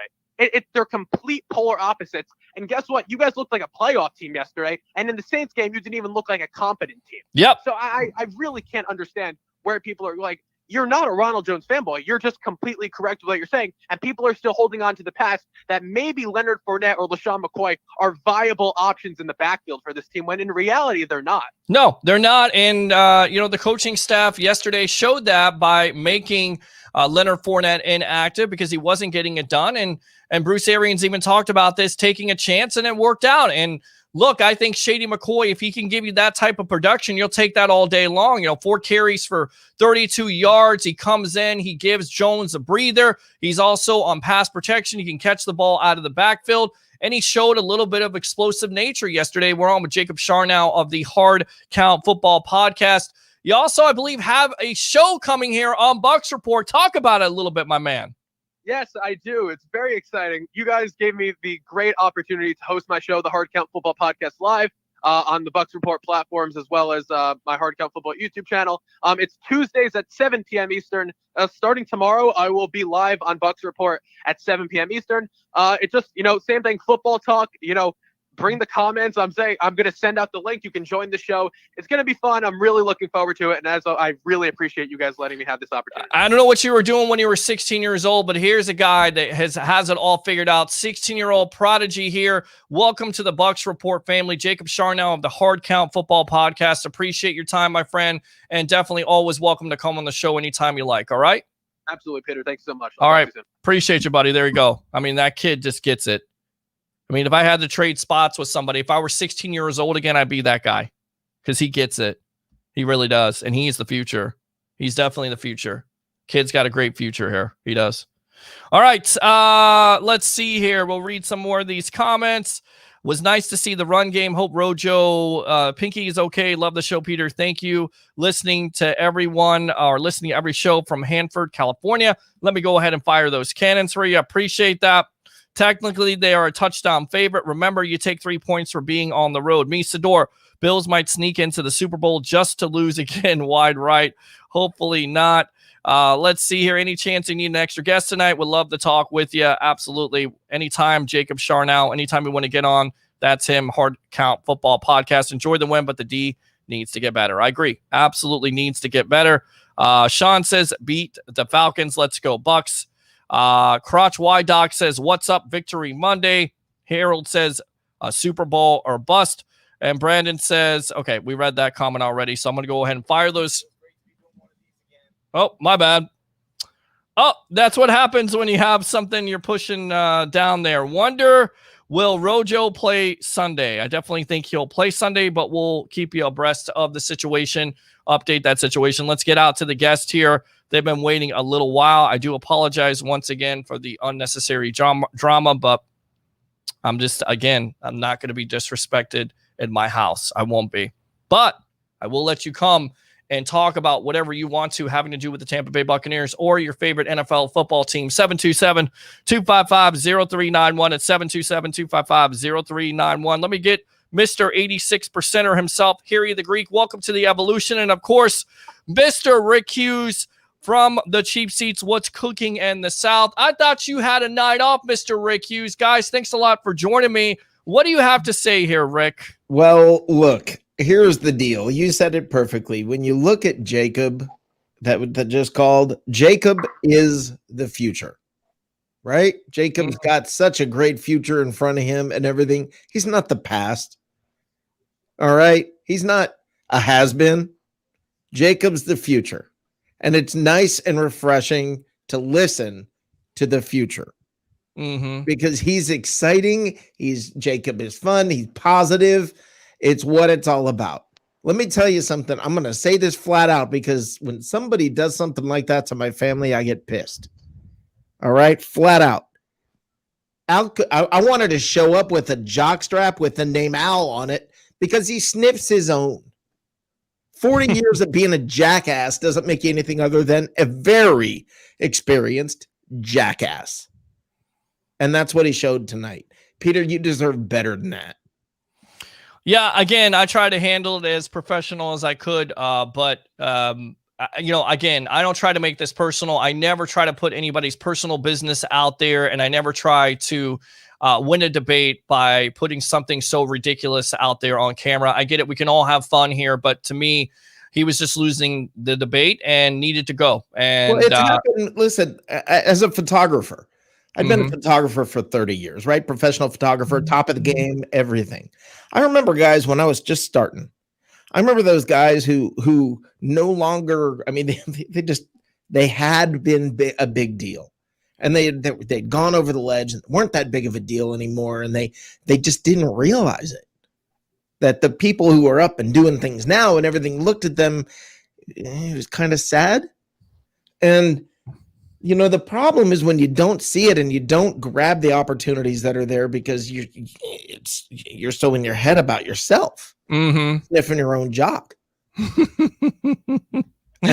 that's the thing, man. I mean, that's what bothers me about it. It's like, you know, come on, man. Is there any way we could all hold hands and just say a prayer for Al? No pun intended, I have no idea what was up his you-know-what tonight, Harry the Greek, but Mr. 86%er, how were you doing tonight, and how did you do on your picks on Sunday, and how are you doing tonight? You know, I'm glad you asked me how am I doing tonight. I'm a little disturbed having to listen to that for about 15 or 20 minutes. You should have pulled the plug 2 minutes into that crap. Sorry, Peter. It's okay. I'll never tell anybody how to run their own show. You know, but you know what? I don't want to talk about him no more. Let's talk about something good. I had a really good weekend. I don't want to brag. So you seeing all the picks. I mean, I would like you to tell everybody how I did. You seeing all my picks. He did great. And I should have listened to some of those picks, and I didn't do it. I don't want to brag. Peter, brag for me. He had the Cardinals right. That was the pick that I got wrong. He had the Bears right. He had the Chargers right. I mean, basically, you nailed every pick besides the one that is kind of this one's shaky right now. Well, this one is shaky. I'm not watching the game, so I don't know the score, what's going on with it, so you have to update me on it. But 28-14 right now, Baltimore is winning. I went 5 of 5. Wow. If I lose this game, I'll be 5 out of 6 for the week. It's I'm telling you, man, I live and die by an old adage that the gamblers always say. I'd rather be lucky than good any day of the week. Because you want to know something? You can't handicap certain things, and you can't handicap luck. So you know what? When I got that horseshoe stuck, you know where we're at? I don't want anybody to pull it out. I'm going to keep rolling with that horseshoe for the rest of the year, God willing. And that's what I say about the missed kicks. So let's go back to the Bucs game yesterday. A lot of fans, a lot of criticism. I get it. Dan Bailey shouldn't most likely be kicking in the NFL anymore. He missed kicks. People saying, well, you're lucky that he missed kicks. But at the end of the day, it goes back to the defense holding that other team to field goals instead of giving up touchdowns. They deserve credit by on 1 that. point. Right. They still win by 1 point. Yeah. I'm glad they missed those kicks because I was on the wrong side of the line. Right. I took Tampa minus when I first bet them at 5.5. I bet them at 6. I bet them at 6.5, and then I bet them at 7. Right. People remember correctly on the shows that was my top 2 pick of the week. And I'll tell you what, I was shaking like you know what in church, and I was so happy when they finally covered that spread because the week before, people remember when I lost the Bear game. When I was giving everybody and touting the Bear game, you didn't hear me complaining. Mm-hmm. They never should have lost that game. They should have covered the game, but I still count it as an L. I lost that game plain and simple, so I won this one. Yeah, and when I want people to flash back to when Matt Gay was missing field goals or when Roberto Aguayo was missing field goals, they weren't saying, well, this team was better. They just missed field goals. They were saying this team sucks. That's what the fans were saying. That's what the people that I'm talking about. But now when the other team misses the field goals, they're like, oh yeah, but they were better. Wait a minute. I got breaking news. I have breaking news right here. You interested? Yes. Minnesota's looking for a kicker. I understand Al Keck's going to apply for the job. Sorry. Hey, that's okay. We're on with Harry the Greek, Mr. 86%. Of course, Rick Hughes. He doesn't have the leg. And no, he doesn't. And of course, what's cooking in the South? I thought but he has the hair. Well, he does. There you go. And that should take him far away from here. At least, anyway. Yes. So all I can say is this: God bless you. You are many things, but you're not a jackass whisperer. No, definitely not. No. I love the passion, Peter. Don't ever lose the passion because that's what makes you, you. That was awesome. That was awesome, and everything that But what a win for the Bucs, guys. I mean, really think about it. What a win for the Bucs. And, I go back to this. You run the ball more than you pass the ball. I think that's unbelievable because it shows another aspect of when the Bucs want to run the ball, when they want to use a Ronald Jones and a Shady McCoy, and they want to have a game plan to it, they can also win in that manner. And I feel like that's a good thing, and Bucs fans should take a lot out of that because in these winter months coming up, if you have to go to a Green Bay, which is a cold weather spot, or you have to go up north and play possibly, I don't know, maybe a Philadelphia or a New York Giants, something along those lines, you're able to play that game. Rick, first and foremost, what do you take out of that? And then Harry, you can follow. Well, listen, here's this team there was improvement this week. All right. Maybe it was not perfect, but there was improvement. I'm good with that. I mean, what if there's improvement next week and then improvement the week after and then improvement the week after? Isn't that what they mean by a team getting hot into going to the playoffs? Right now, everything's good. We're good. Let's move forward. They're guaranteed to not have a losing season. Mm-hmm. Bucs fans, did you hear that? Amen. They're guaranteed to not have a losing season. That, I swear to God, I hear angels when I say those words. Yeah. No, I agree. So long. And hallelujah. Look at what we got going. We're going to the playoffs. Absolutely. Okay? I know 98% chance. Yeah, there's a 2% chance, and we are Bucs fans, guys. We've all know that. Oh crap, there's a 2% chance. I mean, and I understand. I do. Now, I've got Bucs traumatic stress disorder too. I've got it. I've been here since day one. I feel every bit of that and think the same darn thing. But guys, I'm gonna enjoy this. I'm gonna have fun with this. Why not? All right, I like it. Harry, what do you say? Well, 98% chance. In our industry, we call that a lock. Yeah. Take that to the bank, period. But anyway, I got a negative and I had a positive. Well, I'm going to start out with a negative because I hate finishing with a negative. Okay. The only thing I want the Buccaneers to do differently is to shore up that run defense a little bit. As I explained before in your previous shows that I've been on, that I thought that was very skewed being the number 1 ranked defense. Nobody game planned against the Buccaneers to come in and run the football, albeit they have a great running game in Minnesota. They came out, they passed the ball to shut up the run. Totally opposite of what I think Tampa Bay was expecting. And trust me, Tampa's defense, they're not happy with that performance. And they shouldn't be. That's just going to make them better. On the positive, when Tampa run the ball, you know what really improved, guys? The deep ball. Oh, it's amazing. You ran the football, and all of a sudden Scotty Miller's got a dime in his pocket 40 yards downfield. He looks so much more comfortable. What else made an improvement for the Tampa Bay offense? 0 sacks. 0 sacks. You keep your quarterback clean, that's exactly what he can do. Anybody you can know win by 11 points. Yeah. Do you know who the highest graded Buccaneer was this week? Donovan Smith. Donovan Smith. Yep. Pro Bowl, baby. Pro Bowl. Peter, I'm going to jump off right now. I wanted to honestly, I wanted to try a new camera that I got here, which it looks great, by the way. Yeah. Go ahead and promote yourself really quick, and then me and Harry will continue on. Tomorrow night at probably 9:00. We will have What's Cooking in the South. It's the intersection of food and football. I don't know if you guys saw it, but Sunday night last night actually, we had the first ever segment of stupid crap Bucs fans say. Yes, I want to. Don't tell them about it. It's hilarious. Don't tell them about it. Make them come out and watch it. I feel like I want to be a part of this segment in some shape or form. So you will be, Peter, because I'm guessing that something we just saw might make it in this week's episode. So, all right. You guys have a great night.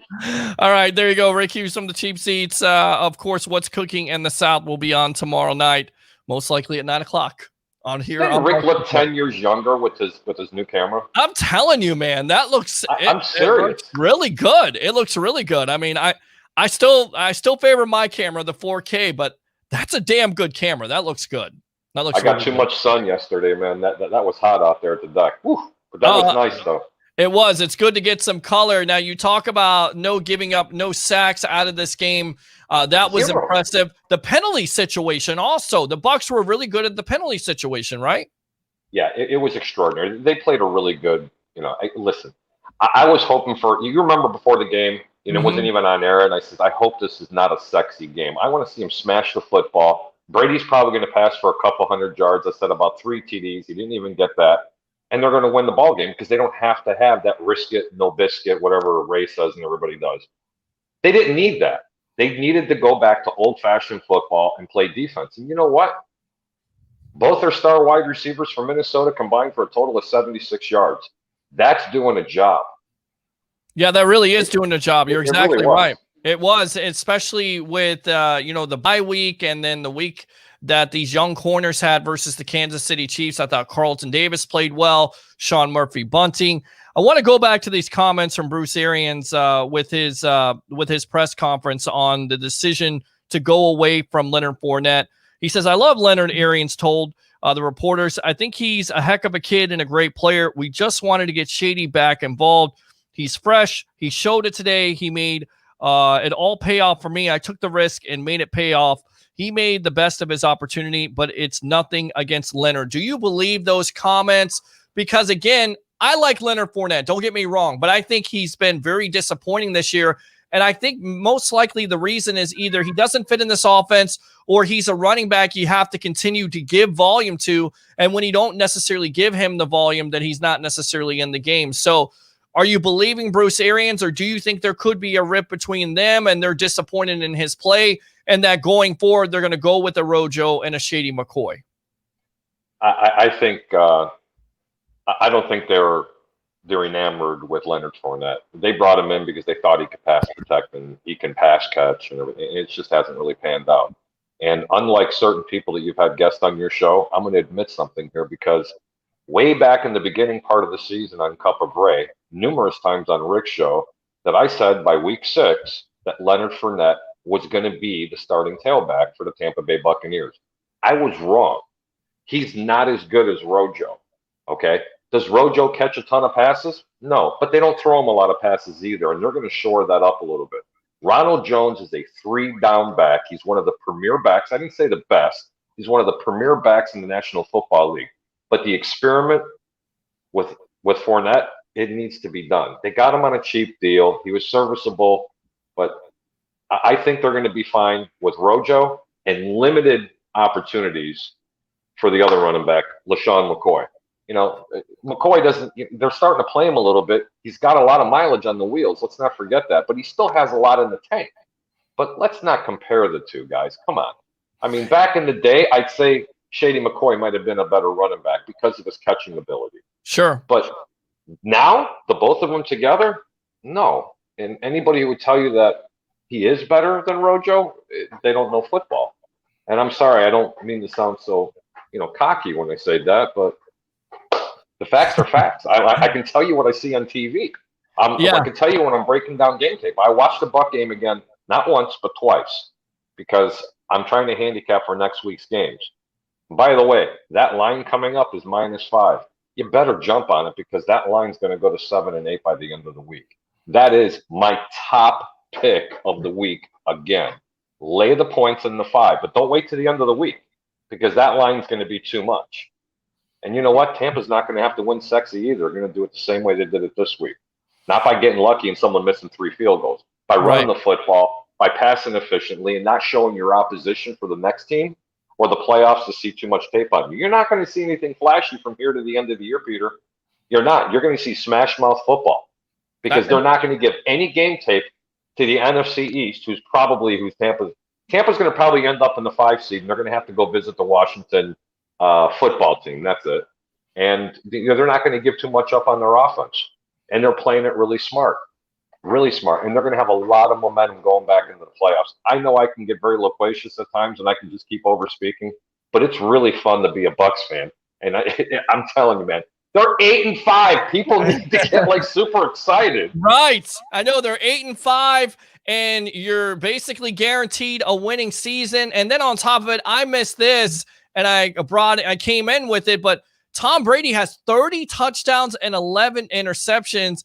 And all you heard in the offseason was how he was washed up. And again, there are moments in this season where he's still missing open wide receivers and he hasn't had his full complement of wide receivers that have been healthy. But talk about this 43-year-old quarterback, 30 touchdowns, 11 interceptions. He only needs 4 to surpass Jameis Winston from last year to become the best quarterback statistically in Bucs history. Talk about him a little bit.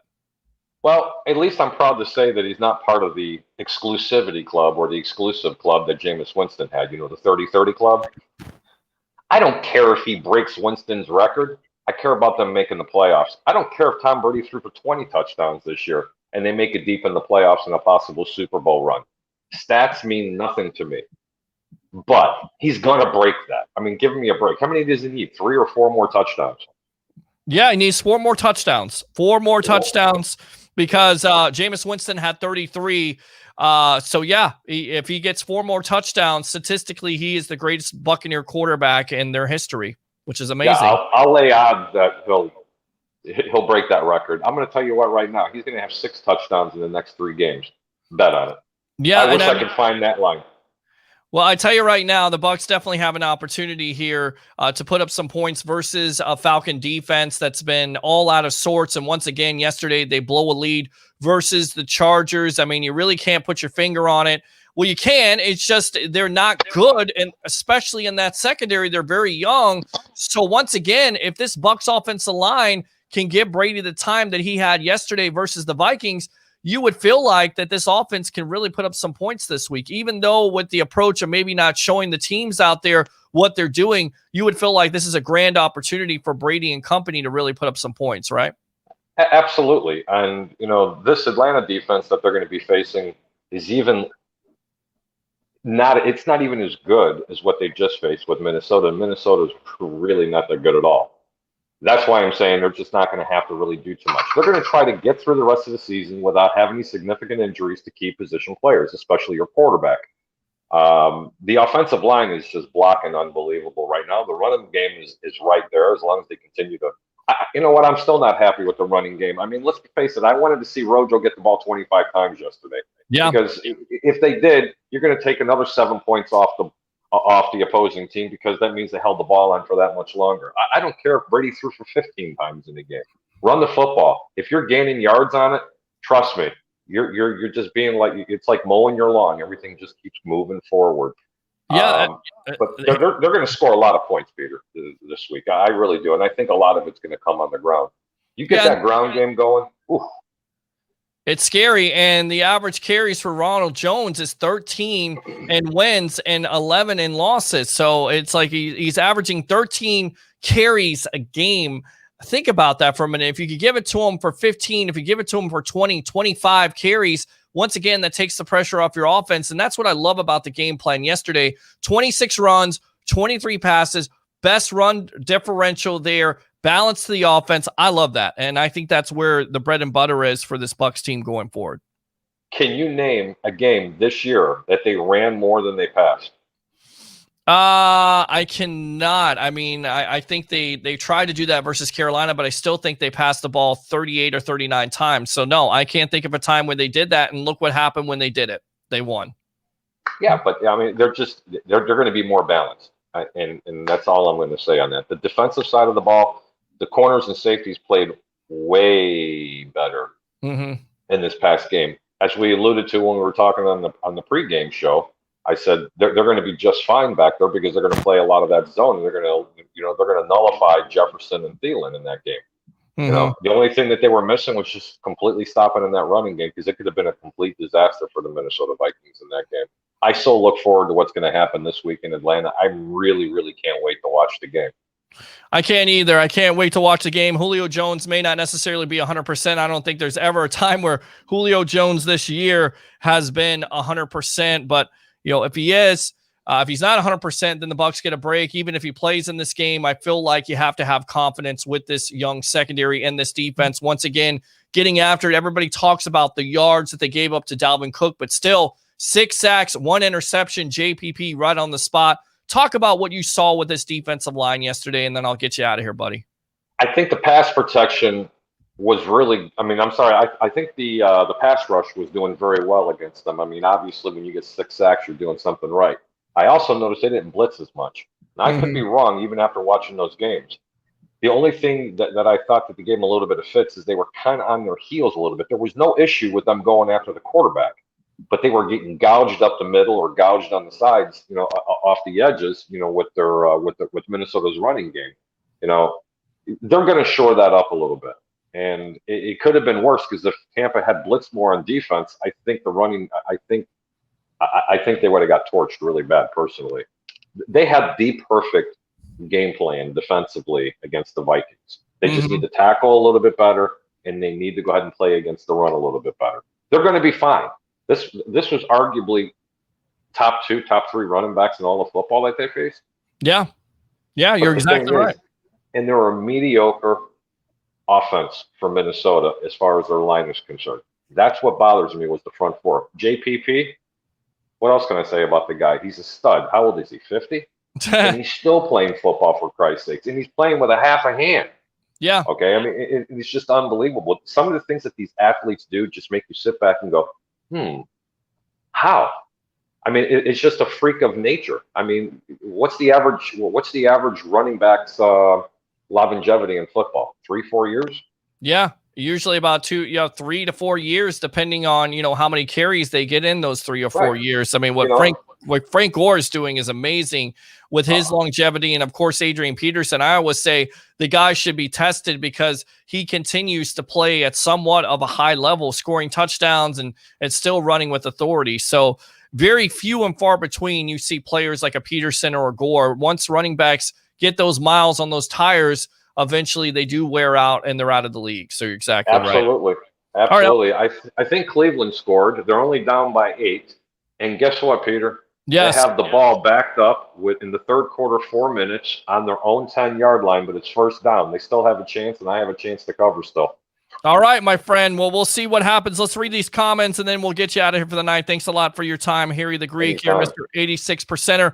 Would love to see us run more runs in the shotgun formation. Shady look good. Dylan says, Shady looking strong running in shotgun formation. We should definitely do that more. I like that play. I like keeping a running back there instead of going empty set with Tom Brady. I think it makes the defense accountable when you have a running back there. Yeah, but those missed kicks gave us momentum and field position. That's fair. We're at the beginning of the show. Replay. It will, Chris. Definitely check it out. More runs, and it looked like Baker just threw an interception. Is that right? It just looks like he did. Yep. More runs. Unfortunately, he stared the receiver right down, and oh God. More runs. Play action is a recipe for success. 13 years, no playoffs. Ben says, hell yeah, let's go. Bucs, I believe. Dylan says, Vita is a big part of our run defense. I think we got exposed. Appreciate the love, Rick. Mike D. Roche says, hey, boys from frigid Canada, 22 below. Go Bucs. Next up, Atlanta.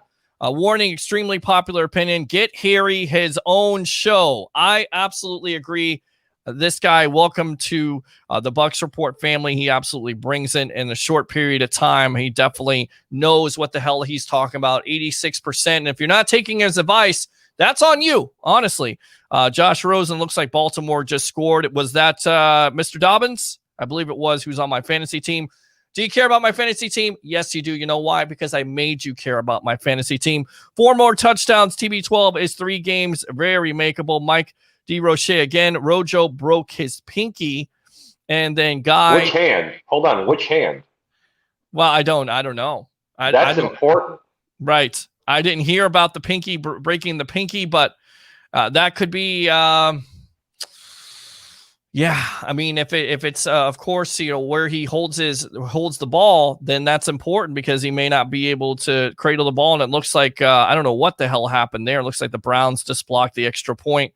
And then, so we'll see what happens on this game. But it looks like, we'll update that situation with Rojo and see what the injury situation is. Harry, final thoughts on the week that was NFL football. Besides a great week of handicapping, and I feel really good about it. I'm pretty blessed about it. What a time we had yesterday for the pregame. It's great to be a Bucs fan. 8-5, Peter. I don't know what to say, but it's really super exciting. I mean, just really super exciting. It is, absolutely. And again, glad to have you a part of the Bucs Report family. Of course, he will be back on Sunday, as well as we will be back getting you ready for Bucs versus the Falcons. Your pre-half and post-game editions of the Sports Web live from the Deck Bar and Grill in Isla del Sol. Thanks a lot for your time. Harry the Greek, Mr. 86%er. Here on the Evolution of Sports Talk Television, powered by 320solar.com. All right. You take care of yourself. Thank you. Thank you, sir. Bucs. Yes, absolutely. There you go. Good stuff there. So, open phone lines, whatever you want to talk about having to do with the Tampa Bay Buccaneers, 727-255-0391. It's 727-255-0391. Of course, some other thoughts, again, just mentioning it, Brady with 30 touchdowns. And we had Mike Giardi of the NFL Network, and he even told you in the offseason that he expected Brady to throw for more than 30 touchdowns. So certainly in this offense, and then to have 11 interceptions, no interceptions yesterday, no turnovers. When you win the turnover battle, when you somewhat make defensive stops, which is what the Bucs did yesterday, although, once again, the running game was a concern with Dalvin Cook, but we knew that would be a tough challenge. And then you cause a turnover to end the game and you score just enough points. But I really want to see this team get into rhythm early, because once they get into rhythm early, then basically that team the opposing team becomes one-dimensional. And that's what you want to kind of see from this. Let's see here. Joshua Cole Allen, Arians, we're waiting to see. Rojo may have fractured pinky, so we'll wait and see. It happened earlier in the game, and he went back and played with it. Whether they have to put a pin in it or not, we have to wait and see. Okay? So there you go, Joshua Cole Allen right there. Tell you what, let's go ahead and read some other comments here.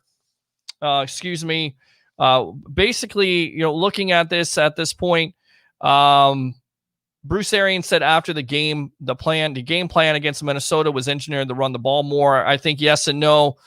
I think games dictate how much you run it. What's the score at the end of the third quarter? We were leading, so it leads to more runs, and Rojo ran really, really well, especially on that last drive. We wanted to set up some play action, but we didn't hit as many as we had hoped for. When asked earlier this week about our identity, I think we just showed our identity. We can do any damn thing we want to do. Running the ball, passing the ball, no matter what, they can do it. They can get it done. And that was his point.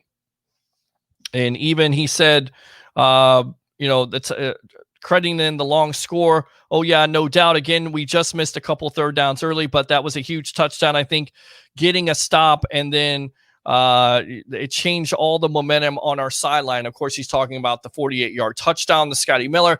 And then I think the most important drive is the 9-play, 75-yard touchdown drive where you throw it to Gronkowski and basically you're up and it's academic at that point.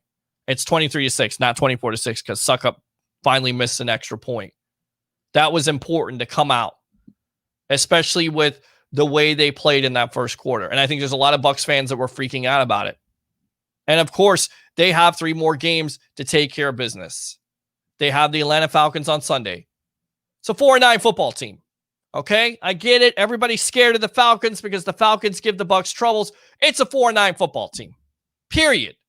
They're not a good defense. Matt Ryan threw 3 interceptions yesterday. Julio Jones may be out of this game. Calvin Ridley, keep on saying Stephen Ridley. Calvin Ridley is a good wide receiver. But besides that, what else do you have? Todd Gurley? Gurley's done nothing this year. I feel confident the Bucs will be able to go in there and take care of business, but we'll break it down for you. Whatever your thoughts are, 727-255-0391 at 727-255-0391. If the Bucs win this Sunday, is there a chance they can clinch a playoff spot with some help? It's an interesting question. I'm not thinking they can clinch yet. From what I've read from Greg Allman of The Athletic, I have not seen anything where they can clinch. Even with some losses, I don't believe they can clinch yet. And they still have an opportunity to win this division. They do. If the Saints falter, which you would expect them to do versus the Kansas City Chiefs, is there a possibility they could lose all their games with that performance yesterday versus the Philadelphia Eagles?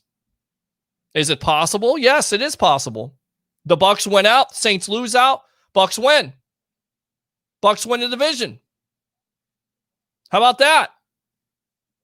So I don't believe there is a possibility. The only possibility I believe from what I saw was Minnesota and Chicago would have to tie for the Bucs to clinch. And of course, the Bucs would have to take care of their business. Buccaneers will win the division. The Saints will lose the rest of their games. That can happen if we play our game. Absolutely. Just talked about it. Bucs will win it in ATL 38-24. Dustin, I like to see us use more clock, more time of possession. I think it will benefit against the higher-powered offense. And Gary says this Bucs team is 8-5 and haven't come close to playing their best game, which is scary. It really is. I think their best game, Gary, was the one against the Green Bay Packers, 38-10. And even in that game, they started off slow, 10-0, right? Remember? They get down early. Aaron Rodgers does his little dance, and then it fires up that Bucs defense. And then away we go with Jamel Dean and the pick 6. And then after that, the defense's dominant effort. That's what you would like to see. You would like to see the defense be dominant. And they were to a certain degree yesterday. They were. 6 sacks, interception. You'll take that all day long. You will. I think you will. I mean, again, the rushing yards in the first half were a lot, but you didn't have those big plays. That's another key. You know, coming into this game, you got to eliminate the big plays. Big plays in that Kansas City game definitely hurt the Bucs. Any defense doesn't want to give up those explosives. You don't want to do it. You definitely don't want to do that. So they alleviated that yesterday. They were able to take care of that. That helped them out. Mike says, but Saints have the 2-0 lead against the Bucs. It's a great point. But from what I'm reading, if the Saints lose out and the Bucs win out, then the Bucs will win the division. I'll tell you what, we'll do some more research on this because I'm not gonna tell you for sure, but I know for a fact. I read it from Greg Allman of The Athletic that he said there was no way the Bucs could clinch this week, even if there's teams that lose. There would still be the Bucs would have to play through. But I believe, and let me ask Liam Mitchell of this YouTube extraordinaire, of course, fan to fan network. Fan to fan network. Welcome to the Evolution. Have you heard anything of where the Bucs can clinch this week if they win? I have not heard anything besides the fact if Chicago and Minnesota tie and the Bucs win, then that's where they could clinch, right? Yeah, I thought if the Bucs won this week and the Bears lost this week, we would be in the playoffs, no? Because isn't Chicago 6-7? Yeah, I mean that's what I was thinking too, but I feel like because that doesn't make sense because then Eric, because we have the tiebreaker over Minnesota, right? And I was saying the same thing, so we'll get it straight. I'm not going to put out information like that unless I know for sure, but we'll definitely get that straight. But with the Saints yesterday losing, if they lose out and the Bucs win out, I believe that the Bucs could actually still win the NFC South. Is that correct? That is correct. Which is amazing because the Saints have 2 games on the Bucs. So I don't know how that would work out. I guess it's better conference record. I think because if the Saints lose out, they'll finish 10-6, and if we won out, we'd be 11-5. Yeah, well there you go. Whole game. If the Saints win one game, though, it's over with. We got no chance in the South. Of course. The team I'm rooting for, because I look at it this way. We're not going to win this division. I think the Saints will take it. The odds they go 0-3, let's be honest, it's highly unlikely. If we can win out and finish 11-5, I would obviously want the 5 seed. I would be rooting for the Rams because the Bucs are losing the tiebreaker to the Rams in a head-to-head matchup. Mm-hmm. So I'm rooting for the Rams to win that division. Hopefully they play Seattle in week 16. Seattle, if they were to lose to the Rams again, would then be at 5 losses, just like the Bucs, and would be 3-3 within their own division. And if the Bucs were to finish 11-5, they'd be 4-2 in the division, meaning the Bucs would win the tiebreaker with Seattle, which essentially would make us the 5th seed. Right, and that 5th seed, basically you play the NFC East team, which you would feel better about instead of if it ended today, you would play the LA Rams. I believe it would be 6 versus 3, right? Yep. Yeah, that's correct. And then you never ever know, whereas highly unlikely, but if you're the 5th seed and say Seattle's the 6th seed and both of them end up winning in the wild card and divisional round, the Bucs could end up getting a home playoff game in the championship game. Again, that's extremely highly unlikely, but the higher wild card seed we are, the better for sure. And we're on with Mr. Liam Mitchell of Fan to Fan Network here on the Evolution of Sports Talk Television. It's the Sports Web. I'm your host, Peter Blake, giving you something to think about, powered by 320solar.com. So give me your thoughts on yesterday's game. Once again, the Bucs start off slow in that first quarter on all sides of the ball, but then they start to get it together. Are you concerned about Brady and his slow starts with this offense?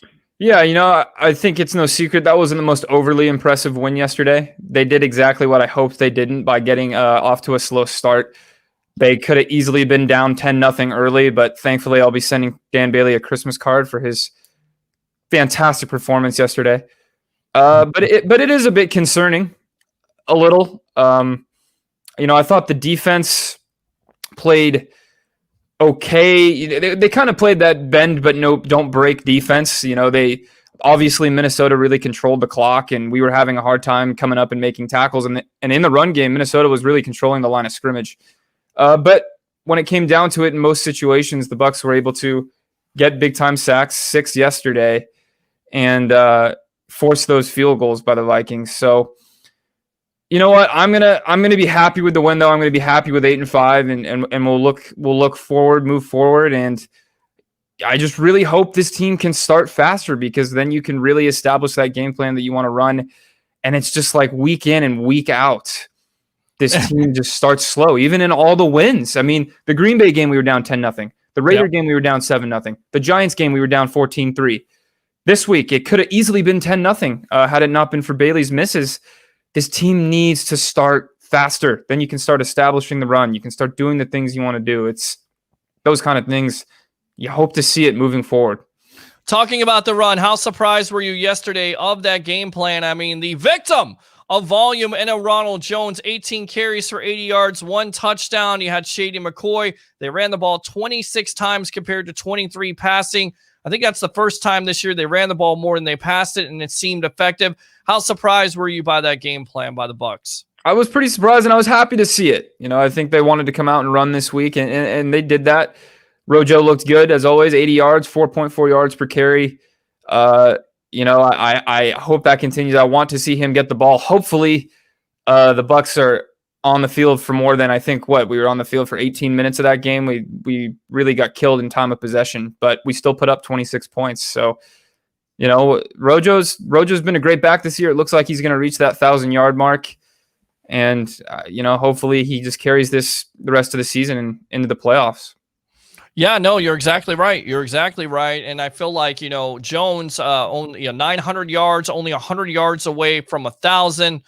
It's been a tremendous year, and it could be more if the Bucs would give him the carries and the volume, if you will. Going forward, in my opinion, this is my opinion, he's going to be the catalyst of this offense. He'll take the pressure off of Brady. Is that how you feel they have to have more of a balanced game plan in order to really realistically go far in the playoffs and possibly reach the Super Bowl? Absolutely. The old saying is it always starts with the run. You run the ball to set up the pass, and it sets up those play action passes that we want to see that Tom Brady loves to use. And it starts with the run. It starts up front. I think the O-line played pretty darn well yesterday, and no turnovers was fantastic. And the run sets up the pass, as the old saying goes. So, and we know Tom loves running those play actions. I was holding my breath yesterday on that 3rd and 4 touchdown to Scotty Miller. I think we said in the show a couple of weeks ago, I was saying in these 3rd and manageables, I don't know about taking the deep shots, but that might have been the play of the game. A great read by Tom Brady. The safety cheated up, and just a fantastic throw. Great catch there by Scotty Miller. Yeah, I mean, I feel like they got to get Scotty Miller on the field, and for that, this from Pro Football Talk, they were, talking about Antonio Brown and his playing time plummeting a little bit. Against the Chiefs, he had 43 offensive snaps, which equaled 73% of the total plays. Against the Vikings, he only played 49% of the time on offense, taking part in 25 snaps. Do you feel like basically Bruce Arians, Byron Leftwich saying, look, we're missing that speed component, and that's what Miller provides, so we're going to have to basically, kind of curtail our game plan and see how the defense is approaching this so we can get Miller more involved because he can do things that these other wide receivers can't do? Yeah, absolutely. He stretches the field. You always want a guy that can stretch the field like that. I mean, we had only seen Scotty.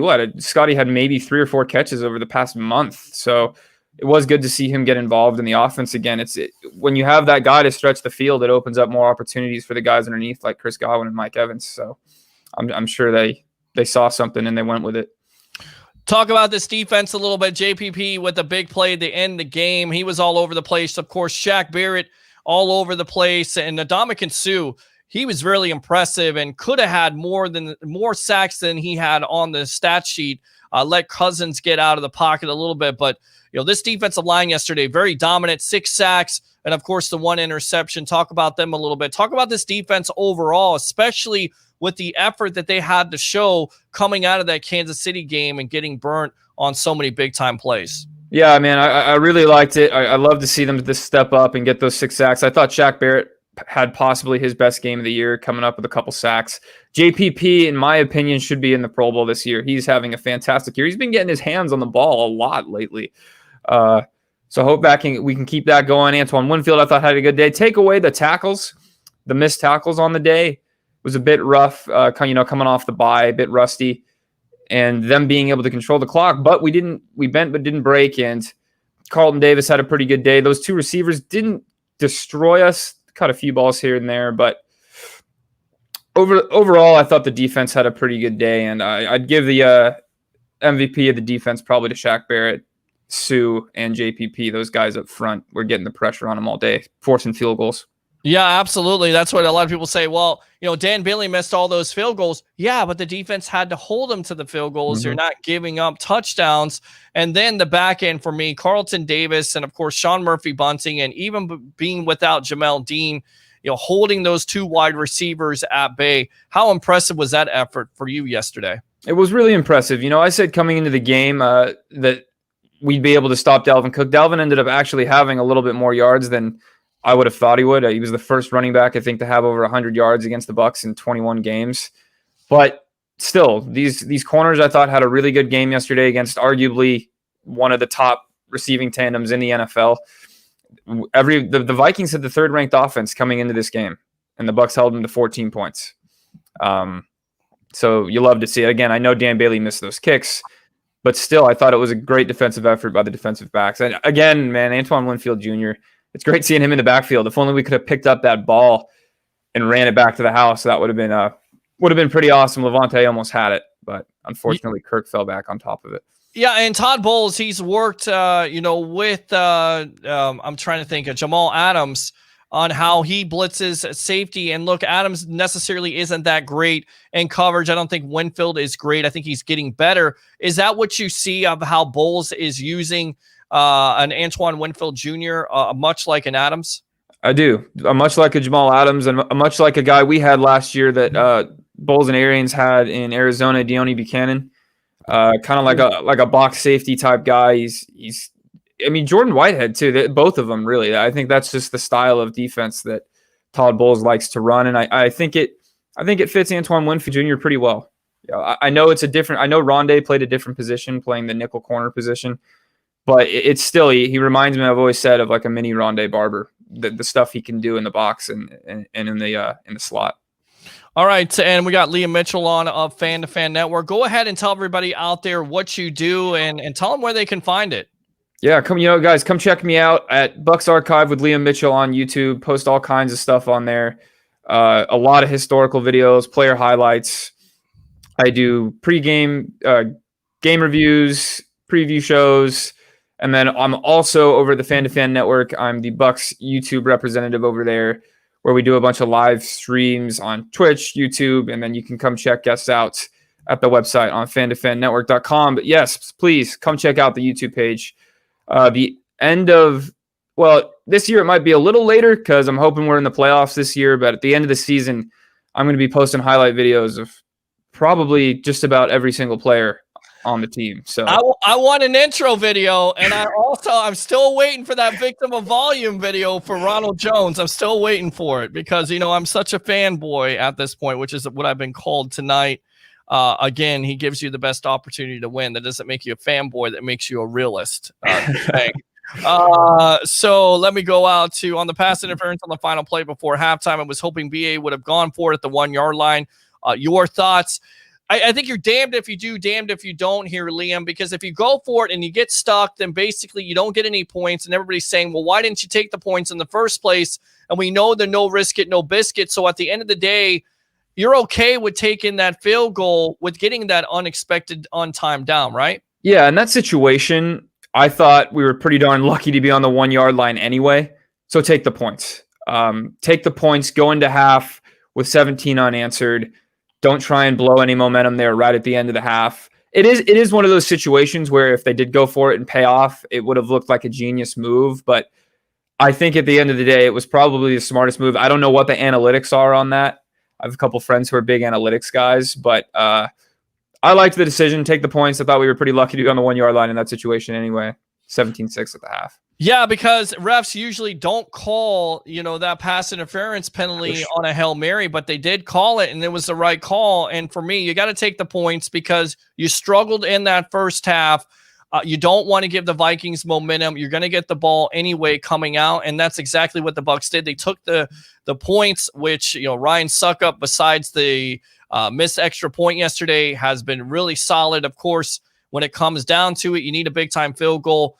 He's money. Dan Bailey wasn't, and that's the difference. And if you don't make it at the 1 yard line, then basically you give momentum back to the other team. So I like the decision, even though it's a little bit conservative.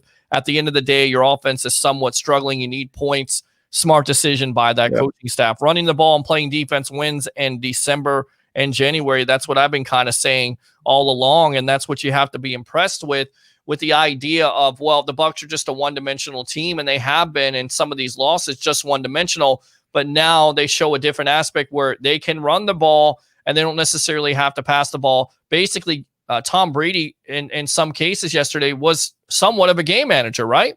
Absolutely. And I think it was, we took that lead, and you want to become that game manager, and that's where that running game comes in. Run the ball, run out that clock, manage the game. We wanted to hold the ball a little longer. We were getting killed in the time of possession yesterday, and you do that by running. No stoppages of clocks, no incomplete passes. Yeah, no, absolutely. It's a 50-50 call, I say, up the gut. And then Gary says this Bucs offense has the talent to do whatever they want to do. Bucs fans need to understand how good they can be, and I feel like they're only going to get better from here. Once again, they got to clean up some stuff. So against the Atlanta Falcons, would you expect them to get out to a fast start, or once again, does this Bucs team get out to a slow start and eventually just saw away the lead against the Falcons, or can they really blow the doors off of this Falcons team, in your opinion? I think they can blow the doors off this Falcons team. I think this Falcons team they struggle on defense, if I'm not mistaken. And I mean, Dirk Cutter and Raheem Morris are the coaches over there. It would definitely sting a little bit if we couldn't beat a 4-9 Falcons team. And again, like we've been saying, it starts right off the bat, right? Whether we're receiving or kicking off, I'm hoping we take the early lead and then can establish that run, manage the game, and take the ball away from Matt Ryan and beat this team. I think these last 3 weeks, I think, look, no game in the NFL is easy.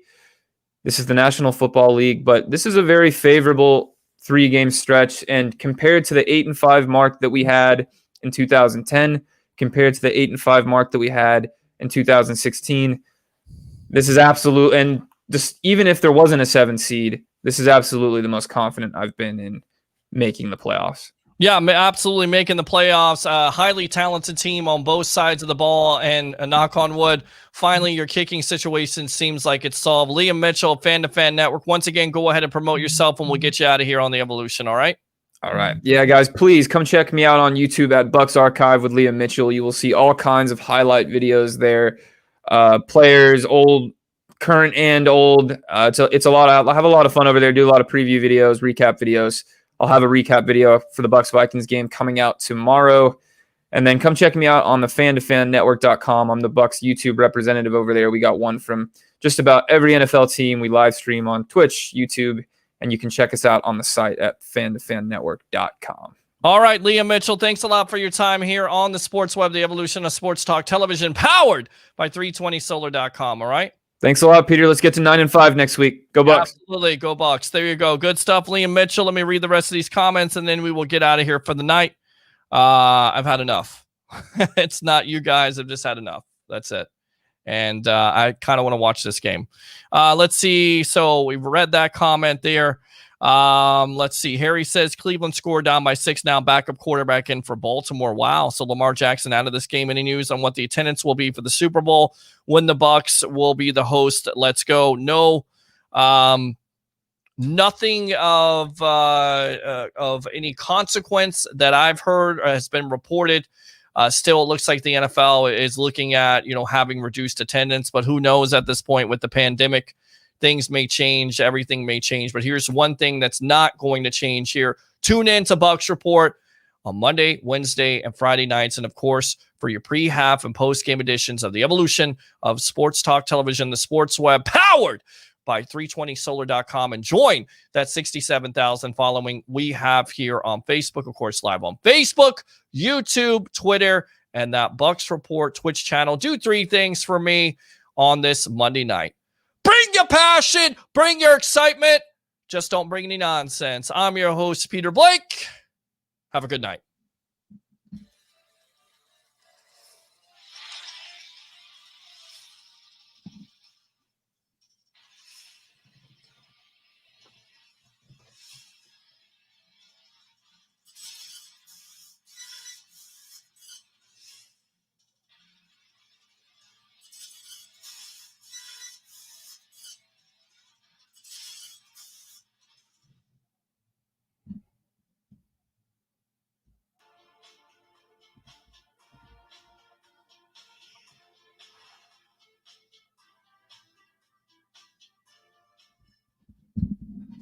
to Sam Ash for hundreds of exclusive holiday deals on music and sound gear from the most iconic brands. Save big on professional and starter guitars, drums, digital pianos, horns, violins, DJ, and electronic production equipment. Supercharge your home studio with deals on podcasting, streaming, and AV equipment like speakers, microphones, headphones, and acoustic treatment. Plus, with 36 months no interest financing on thousands of items, you can get the gear of your dreams right now. From our incredible selection and service to our lowest price guarantee for over 95 years, real musicians know you only go to Sam Ash.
The whole team showed out today.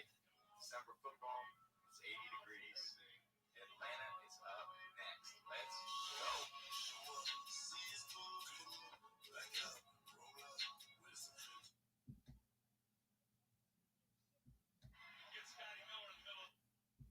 This is host Blake Anthony, and make sure to check me out at Sports Talk 49 live on BucsReport.com every Monday and Friday at 3 p.m. You can have former to current players or fans on the show. You never know. Make sure to tune in, guys. Looking forward to seeing you. First snap in Vikings territory for Tampa Bay. Ready to go.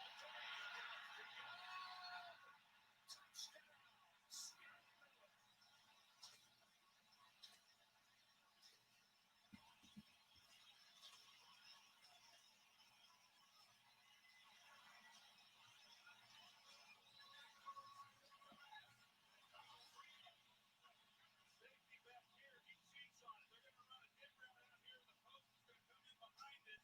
The safety jumps the dig. He just does not anticipate that Brady's going to take a shot. It's Anthony Harris who drives on it, and then it's just one-on-one. Scotty Miller in a foot race, and Brady against that. I didn't think he saw it or wasn't going to be able to get it out there, and he throws a perfect ball to get Scotty Miller in the middle of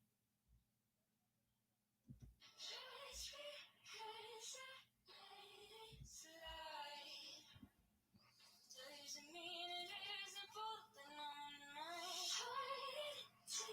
It's almost white. 'Cause I wanna let you feel strong.